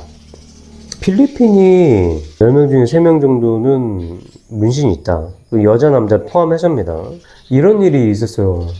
제가 봤을 때 진짜 미친 것 같아. 미친 여자인 것 같더라고, 내가 봐서는. 진짜로 미친 여자 같더라고. 이게 필리핀 사람이에요. 필리핀 여성들이 하얗게 보이는, 이제 피부가 하얀 여성들이 있어요. 거의 피부 톤이 한국인 여성과 비슷한 톤을 가진 여성들이 있어요, 필리핀에. 그런데 그게 내추럴인 경우도 있긴 있지만 그거보다는 약을 먹습니다. 피부 톤을 밝게 해주는 약이 있습니다. 네. 아니면 주사제를 받든지 대부분 약을 먹어요. 자, 그 약을 먹으면은 피부 톤이 밝아져. 엄청나게 밝아져. 그러면 눈에 확 띄어요. 필리핀에서는 피부 톤이 밝다는 것이 미의 척도예요. 피부톤이 밝으면 와, 저 사람 미인이다, 바로 눈에 확 띄기 때문에 남성들이 엄청나게 어텐션을 하죠. 제 아이가 초등학교 4학년 때인가 아침에 데려다 줄 때도 보고 방과 후에도 이 여성을 볼 수밖에 없어. 오니까 그럼 눈에 띄잖아. 그런데 이 여성이 온몸에 문신이 있어요. 무슨 문신이냐면 악마 모양의 문신이 있어요. 자, 한두 개가 아니고요, 종아리부터 시작해서 다리는 다 뒤덮었고 허벅지까지입니다. 팔에 여기도 다 있어. 여기까지, 이 쇄골이라고 하나? 여기까지 해서 딱 여기 목 여기까지는 괜찮은데 쇄골 여기까지 다 보여. 가슴에도 했어. 야, 근데 너 어떻게 봤어? 가슴에 있는지랑 허벅지 있는 거 중에 어떻게 봤어? 자, 그 여성이요, 그렇게 온몸에 문신을 도배를 하고 어떤 옷차림을 오냐면은 나시티에다가요 핫팬츠로 옵니다. 피부는 진짜로 한국 여자 저리 갈아요. 헐건 한데 거기에다가 핫팬츠에다가 나시티를 하고 옵니다. 그 아이는, 그 여성의 아이는 무슨 상황인지도 몰라요. 그렇죠. 어리기 때문에 자기 주변의 다른 학부모들이 자신의 엄마를 바라보는 시선이 무슨 뜻인지 잘 몰라. 어릴 때는 그런 생각이 들 수도 있어. 야, 주변 사람들이 내 엄마를, 와, 우리 엄마가 예뻐서 그런 거야, 우리 엄마가 멋있어서 그런 거야. 어리니까 그런 생각이 들 수도 있긴 있는데, 얘가 크잖아. 중학생 되고 이제 사춘기가 시작되고 이렇게 되면은 둘 중에 하나가 될 겁니다. 받아들이든지 아니면은 창피하든지 둘 중에 하나가 되는데, 필리핀이라고 해서 문신에 대해서 관대하지만은 그거는 내가 모르는 사람들이 봤을 때 관대한 것이지, 실제로 내 가족 중에 그런 사람이 있다고요? 그 정도의 문신하는 사람들이 있다고요? 그러면은 그게 뭔가요? 무슨 갱스터예요? 필리핀 사람들도 그 정도는 받아들이지 않습니다. 네, 아셔야 됩니다. 그래서 그때 어떤 상황이 일어나느냐, 학교 선생님이 본 거야. 자기도 출근하는 길이잖아. 자기도 출근하는 길이니까 그거를 몇 날 며칠에 걸쳐서 본 거야. 필리핀이 그런 일이 있을 때 어떻게 하냐면은 초반에는 그냥 치스미스를 해요. 그냥 뒷담화로 해서 얘기를 퍼져나가게 만듭니다. 네. 뒷담화를 막 하니까 그 여성의 귀에도 뒷담화가 들어가지. 그 학부모에게도 뒷담화가 들어갑니다. 그런데 그렇게 뒷담화를 엄청나게 했는데도 바뀌는 게 없어. 핫팬츠하고 나시티를 입고 아이를 데려오는 게 바뀌는 게 없어. 그 정도 뒷담화 들었으면은 좀 긴 바지를 입는다든지 아니면 최소한 티셔츠를 여기 이 정도까지 오는 티셔츠를 입는다든지 그럴 텐데 안 돼, 안 바뀌어. 그래서 어떻게 했냐면은 그 선생님이 직접적으로 나왔어요. 애엄마가 애를 데려올 때 나와서 그 자리에서 직접적으로 얘기를 했어요. 이게 지금 무슨 일이냐고. 문신을 했든지 안 했든지 관계는 없는데, 자, 문신했으면은 그 아이들이 이걸 보고 어떤 걸 느끼겠느냐. 아이를 데려올 때 최소한의 가리고는 와야 될 거 아니냐. 그 자리에서 말을 했어요. 그래서 이 애엄마가 그 다음부터는 어떻게 했느냐. 네, 다른 사람을 자기 아이를 보냈습니다. 제가 그 여성을 판별할 수는 없지만은 이런 생각이 들어요. 왜 자기가 직접 오지 않고 또 다른 사람을 보내서 자신의 아이를 학교에 등하교 시켰느냐. 첫 번째는 싫은 거야. 자기가 반팔을 입고 긴 바지를 입는 게 싫은 거야. 그게 첫 번째고, 그게 첫 번째일 수도 있고, 두 번째가 자기도 어느 순간은 창피했던 거지. 둘 중에 하나일 텐데. 여튼 필리핀이라고 해서 문신에 대한 모든 것에 대해서 관대한 거는 절대로 아니라는 거를 말씀을 드리고요. 이제 돌아다니다가 한국 사람들이 보여요. 한국 남성들이 보이는데 제가 봤던 남성들 중에서 문신을 한 사람들이 보여요. 그런데 그 중에 보면은 필리핀에 와서 문신한 사람들이 보여요. 젊었을 때 나와 비슷한 생각을 가진 사람들이 보여. 이제 저보다는 한참 젊어 보이니까. 좋다 안 좋다를 떠나서 제가 왓손이라는 데를 갔어요. 프랜차이즈 약국 중에 하나인데 거기 가서 이제 뭐를 사려고 약을 사려고 줄을 서고 있는데 앞쪽에 여성이에요. 머리는 이제 블론디로 염색을 했고 키가 좀 커. 한 170은 약간 넘는 것 같아. 근데 피부는 하얀데 이제 등이 파인 옷을 그렇게 입고 있는데 하늘하늘한 드레스 같은 거 있죠. 근데 등이 파였어. 그런 거 입고 있는데 등에다가 무슨 문신일까? 새? 파랑새 그런 걸 해놨나? 독수리는 아니고 무슨 하여튼 그런 새를 해놨어요. 등 전체에 그 새가 있더라고. 그래서 나는 선글라스를 항상 끼고 다니니까 줄이 좀 길었어. 자꾸 뒤를 이렇게 쳐다보는 거예요. 왜 이 여자가 쳐다보지? 자기가 그렇게 눈에 띄는 걸 했으면은 사람들이 보는 거를 즐기든지 해야 되는 거 아닌가? 그러니까 그거를 사람들이 자기를 그걸로 인해서 쳐다볼 수 있다는 걸 인정을 해야 되는 거잖아. 응? 그렇죠? 그러니까 주변 사람들이 어떤 걸로 인해서 본인에게 관심을 갖는다라는 거를 인정을 해야 된다. 그거는 본인의 헤어 컬러가 무지개 색깔입니다. 패션이 그럴 수도 있고 이제 문신 또 그런 게 있을 수가 있습니다. 그걸로 인해서 이런저런 트러블이 좀 일어나는 게 한국에는 있죠. 네, 왜 이런 이야기를 갑자기 하느냐. 며칠 전에 한국 뉴스를 봤는데 어린이날 행사에 저는 그 사진을 보고도 믿기질 않았어요. 존중은 합니다. 이 전신 문신을 하고 그거는 그 본인의 선택이기 때문에 존중은 하는데 인식이 좋지 않을 거라는 생각은 분명하게 가져야 됩니다. 특히 그 정도 상태의 전신 문신을 한 사람들은 당연하게 본인이 알고 있어요. 그런데 알고 있는데 가려야 될 때는 가려야 되는 거예요. 근데 그렇게 하지 않았다는 거는 본인의 아이들에게 좋지 않습니다. 네, 진짜로 좋지 않습니다. 그 인식이 많이 좋지 않아요. 네, 그거는 생각을 하셔야 됩니다. 네, 나피디의 블라블라 필리핀 시작하도록 하겠습니다. 날씨가 너무 많이 무더워졌죠. 한국도 그러지만 필리핀은 더 무더워졌습니다. 그래서 밤에 열대야 때문에 글쎄요, 아마 에어컨이 없으면 잠들기 힘들 텐데 근데 그거는 이 집이 콘크리트로 이루어진 집들은 그럴 거고 필리핀 전체 국민들이 다 콘크리트가 되어 있는 집에 한국처럼 그렇게 산다고 한다면은 아마 많은 사상자가 나오지 않았을까 그런 생각이 듭니다. 오늘도 커피와 한잔 하도록 하겠습니다. 역시 아침에 냉커피죠. 네. 여기에 이제 살다 보면은 대형 마트나 고급 쇼핑몰, 로빈슨, SM 아주 흔하게 보이는 풍경이 하나 있어요. 백발이 아주 성성한 나이가 아주 지긋한 외국인 남성. 근데 옆에 있는 여성은 딸뻘 아니면은 어떻게 보면 손녀죠. 젊고 아름답다는 거는 이제 차이가 있기 때문에 젊은 필리핀 여성과 다정하게 그냥 카트를 밀든지 이렇게 장을 보는 모습이 보입니다. 아마 그걸 보신 분들은 처음에는 저는 그랬거든요. 처음에 저 나이 때인데도 정말 대단하다. 왜냐면은 생각해보세요. 말씀드린 나이가 지긋하다는 거는 그들의 나이가 최소 70은 넘은 거예요. 70이 넘었는데 옆에 파트너가 한 30살 아니면 20대 그렇게 되면 진짜로 그거를 감당할 수 있나 남자들의 생각이죠.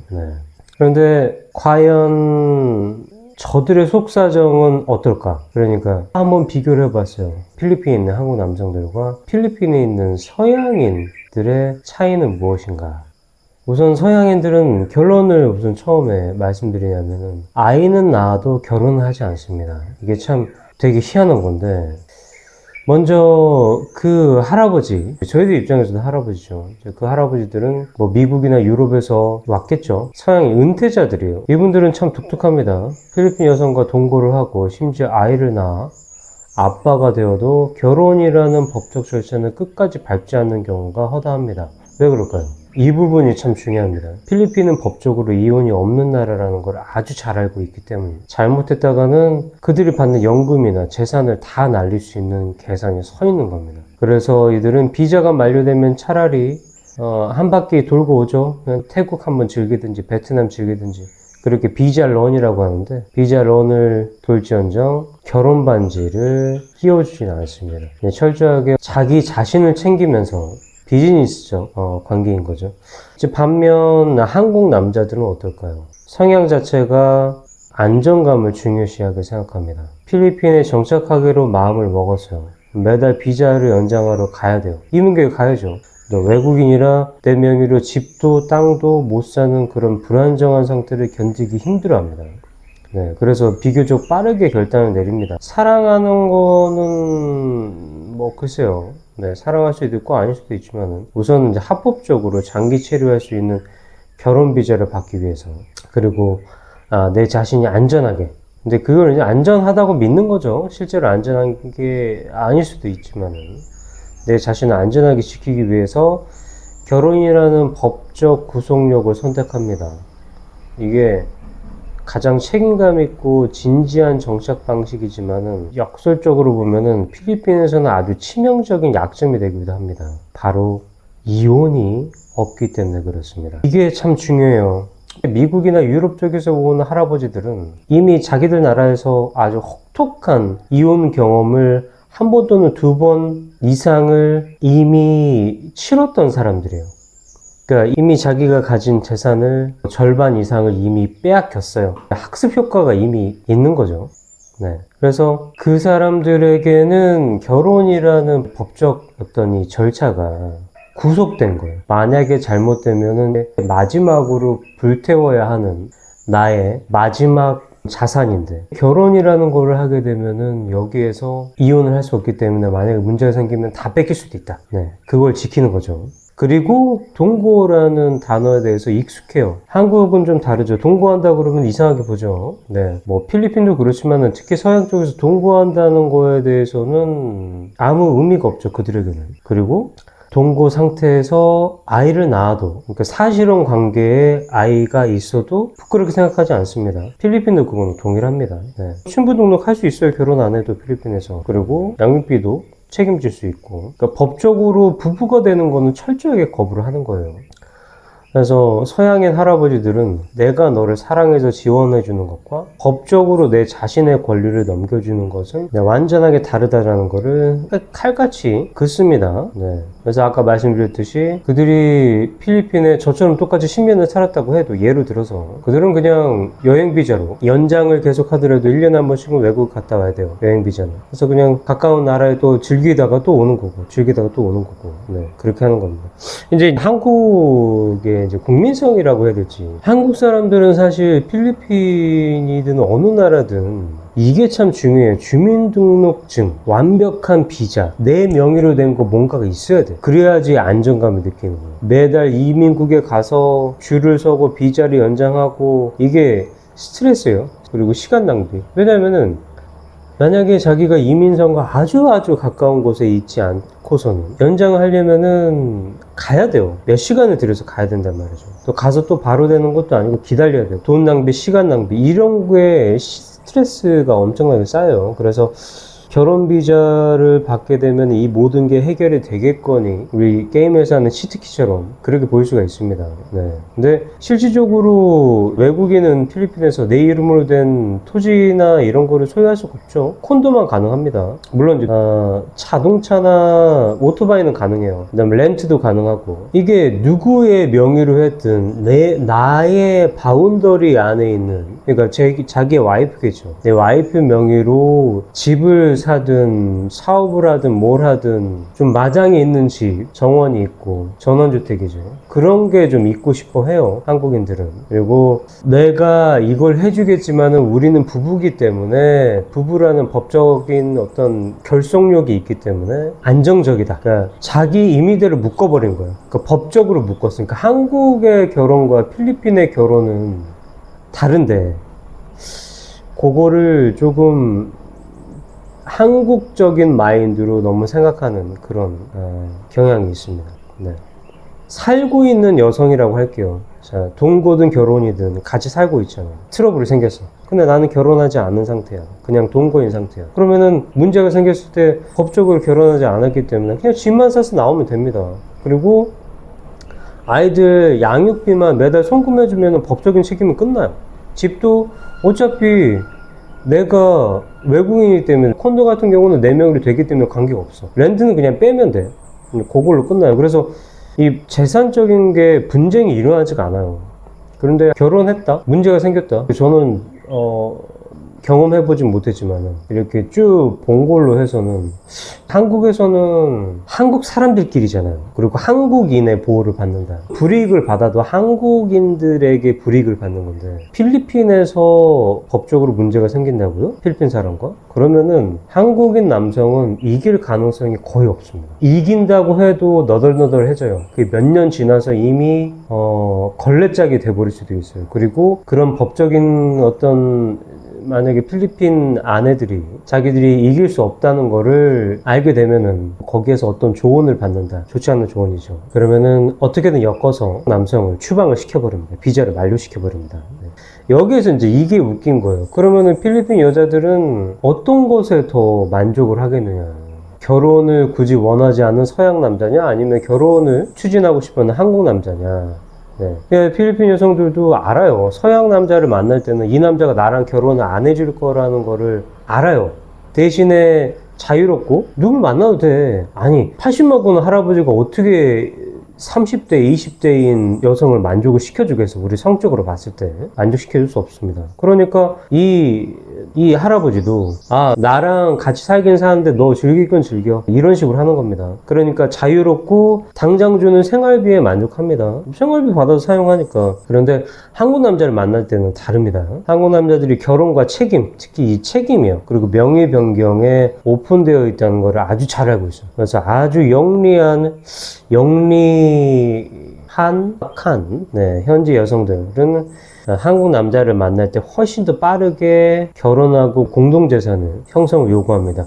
여기에서 이 참 웃긴 게 뭐냐면은 자 보세요. 말씀드렸죠. 동산 움직이는 거. 자동차나 오토바이 같은 경우는 외국인 명의로 가능해요. 근데 이것도 공동 명의로 원하면 할 수가 있어요. 자, 이 필리핀 여성이 뭐 공동 명의로 하자고 말을 합니다. 한국 남성 입장에서는 얘가 나하고 끝까지 가려고 하는구나. 얘도 나를 책임지려고 하는구나. 그런 생각이 드는데 사실은 그것보다는 자동차든 오토바이든 공동 명의로 돼 있으면 팔 수가 없어요. 근데 이거는 필리핀 부인도 동일합니다. 부부 공동 명의로 안 돼 있다고 하더라도 땅을 팔든 뭐를 팔려고 해도 남편의 사인이 있어야 돼요. 남편의 동의를 받아야지만이 그래도 필리핀 부인에게는 그게 엄청나게 큰 이익이기 때문에 메리트가 아주 크죠. 더해서 여러분들에게 말씀드릴 수 있는 거는 이제 99년의 렌탈. 말씀드렸듯이 필리핀에서는 외국인들은 땅을 살 수가 없어요.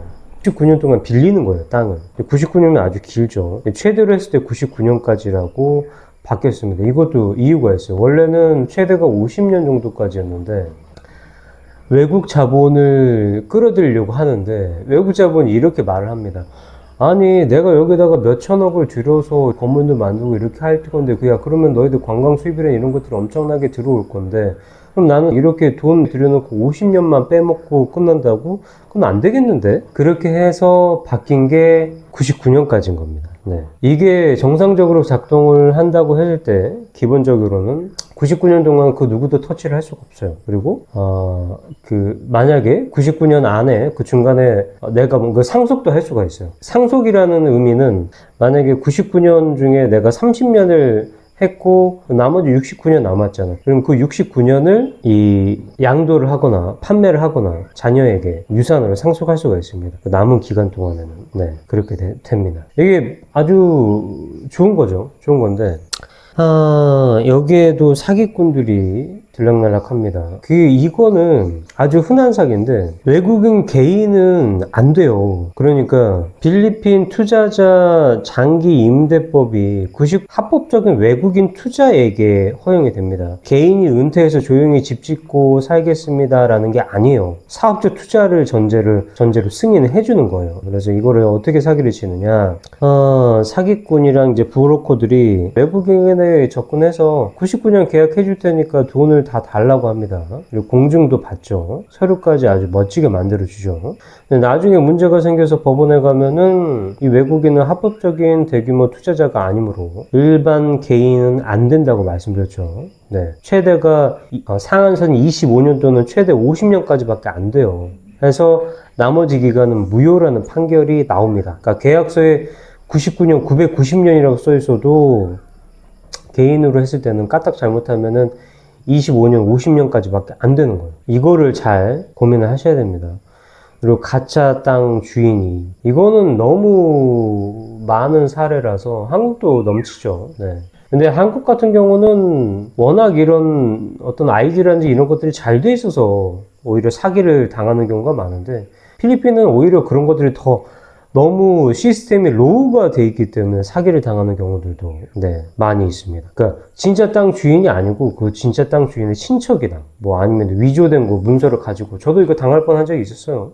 사기꾼이 나타나서 99년 장기 임대를 해줍니다.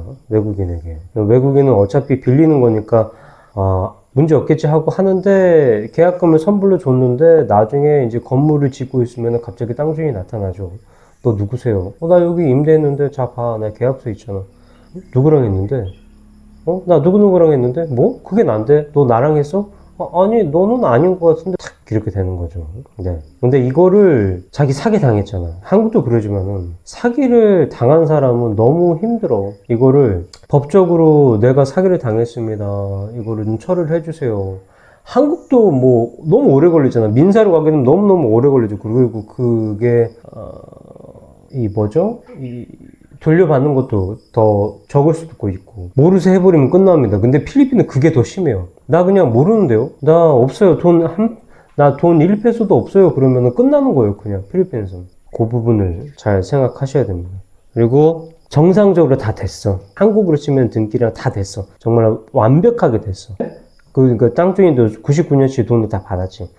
그런데 여기에서 땅 주인이 뭔 짓을 했든지 그 돈을 다 쓰고 또 빚까지 다 졌어. 그러니까 그 땅을 이용해서 대출을 받은 거야. 근데 이제 갚을 능력이 없어. 그러면은 파산이 된 거죠. 그러면 은행이나 이제 채권자들이 그 땅을 압류하고 경매에 넘겨버려요. 근데 법적으로 내 99년 임대권이 등기부에 등록이 되어 있어요. 그럼 법 보호를 받아야 되잖아요. 근데 필리핀의 법원 시스템상 외국인이 현지 은행이나 권력자를 상대로 임대권을 지키기 위해서 소송을 버틴다는 거는 글쎄요. 계란으로 바위치기보다 더 힘들다. 나는 아무 문제가 없는데도 소송을 계속해야 돼. 왜냐면 상대방이 나를 때리니까. 근데 그 사람들 생각했을 때 소송 비용을 계속 들이는 게 그 땅을 받는 게 더 이익이야. 소송비를 계속 들여. 나는 내가 이만큼 돈을 들였는데 나는 아무 문제가 없는데 내가 왜 계속 이 소송 비용을 내고 해야 되나. 소송 비용을 스트레스를 견디지 못하고 외국인이 스스로 기부업하고 가는 그런 상황들도 생깁니다. 네. 저는 이 99년 장기 렌트 꽤나 합법적이고 안전하게 보이는데 실질적으로는 이 필리핀에서는 아주 정말 한 100번을 돌다리를 두들겨 봤다 그러면 1000번 하세요. 그래야지만이 문제가 생기지 않을 수 있습니다. 자, 땅을 샀을 때 돈을 날리는 거가 문제겠지만은 여러분들이 거기서 그 땅을 임대를 99년 하고 건물을 지었을 때가 더 문제예요. 땅 비용보다 건물 짓는 비용이 더 들어갑니다. 건물 다 지어놓고 이제 거기에서 뭔가 렌트라든지 뭐 하든지 이제 하려고 하는데 갑자기 뭔가 문제가 생겨서 소송이 생기고 그렇게 되면은 다 지어놓고 다 뺏겨요. 항상 조심하셔야 됩니다. 그래서 이것 때문에 현지인과 결혼을 해서 명의를 안전하게 하겠다고 해서 한국인들이 결혼 비자로 이제 하는 경우가 이것도 말씀드렸지 문제가 생기게 되면은 복불복이 정말로 복불복입니다. 저를 포함해서 내가 바람을 피웠든 상대방의 바람을 피웠든 네, 한 잔 마셨습니다. 이러든 저러든 어떤 상황이든지 몇 가지만 말씀을 드려보면은 필리핀에서는 이혼이 없어요. 이혼이 없는데 그 이혼을 합법화할 수 있는 방법이 뭐냐면은 해외 이혼을 먼저 하는 겁니다. 그러니까 한국인이라고 하면은 한국에 가서 이혼을 해야 돼요.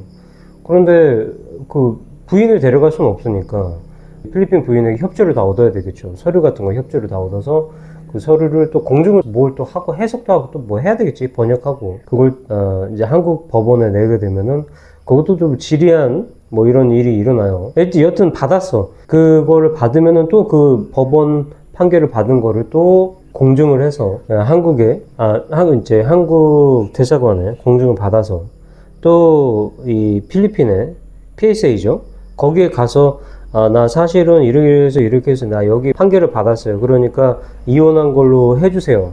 요 방법이 있는데 이게 가장 좋은 방법이에요. 왜냐면은 혼인무효라는 절차가 있긴 있는데 혼인무효하려면은 많이 힘들어요. 정신과 의사에게 가서 우리는 사실은 원래 결혼하기 전부터 정신상태가 결혼할 정신상태가 아니었어. 그거를 네가 써줘. 이게 써주는 거야 그거를. 그런데 여기서 또 문제가 뭐냐. 만약에 둘 사이에 아이가 있어. 그러면 이것도 성립되기 힘든 부분이 있어.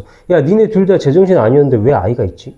그렇게 하면 또 방법이 없단 말이야. 그래서 필리핀에서는 결혼을 그 상태인데도 그러니까 어떤 별거죠. 이혼이 아닙니다. 필리핀에서 이혼이 없어요.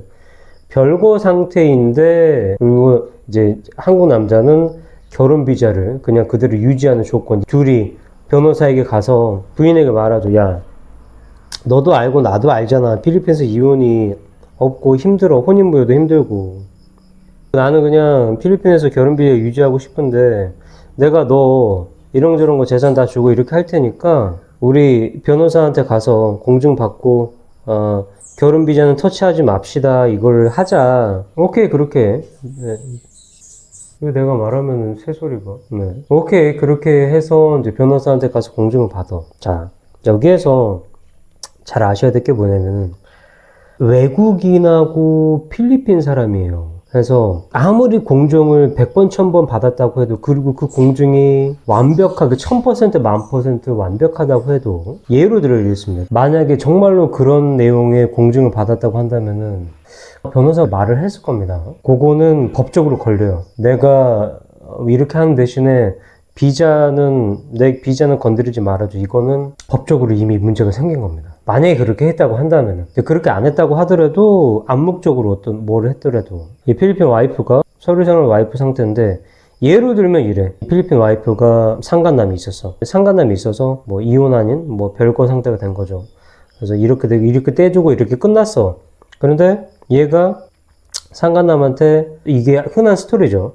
바치다가 팽을 당했어. 재산의 80% 이상을 받았지만 돈이 거의 남지 않았어. 그런데 돈을 요구하러 갔는데 이 남편이 전 남편이 아니고 서류상의 남편이에요. 이 남편이 다른 여성과 관계를 갖고 있어. 이 필리핀 여성들의 질투는 있잖아요. 이 희한한 질투예요. 그들은 갑자기 소송을 걸어버린다. 왜냐면 자기는 이미 끝났으니까. 그러니까 자기 것의 증거는 다 끝났어. 필리핀 법원은 무엇을 보냐면은 현재를 봐요. 과거를 보는 게 아니고 현재. 자, 현재 누가 바람을 피우고 있느냐. 자, 보세요. 서류상으로 결혼 상태인가? 네. 그럼 누가 현재 다른 이성과 바람을 피우고 있느냐?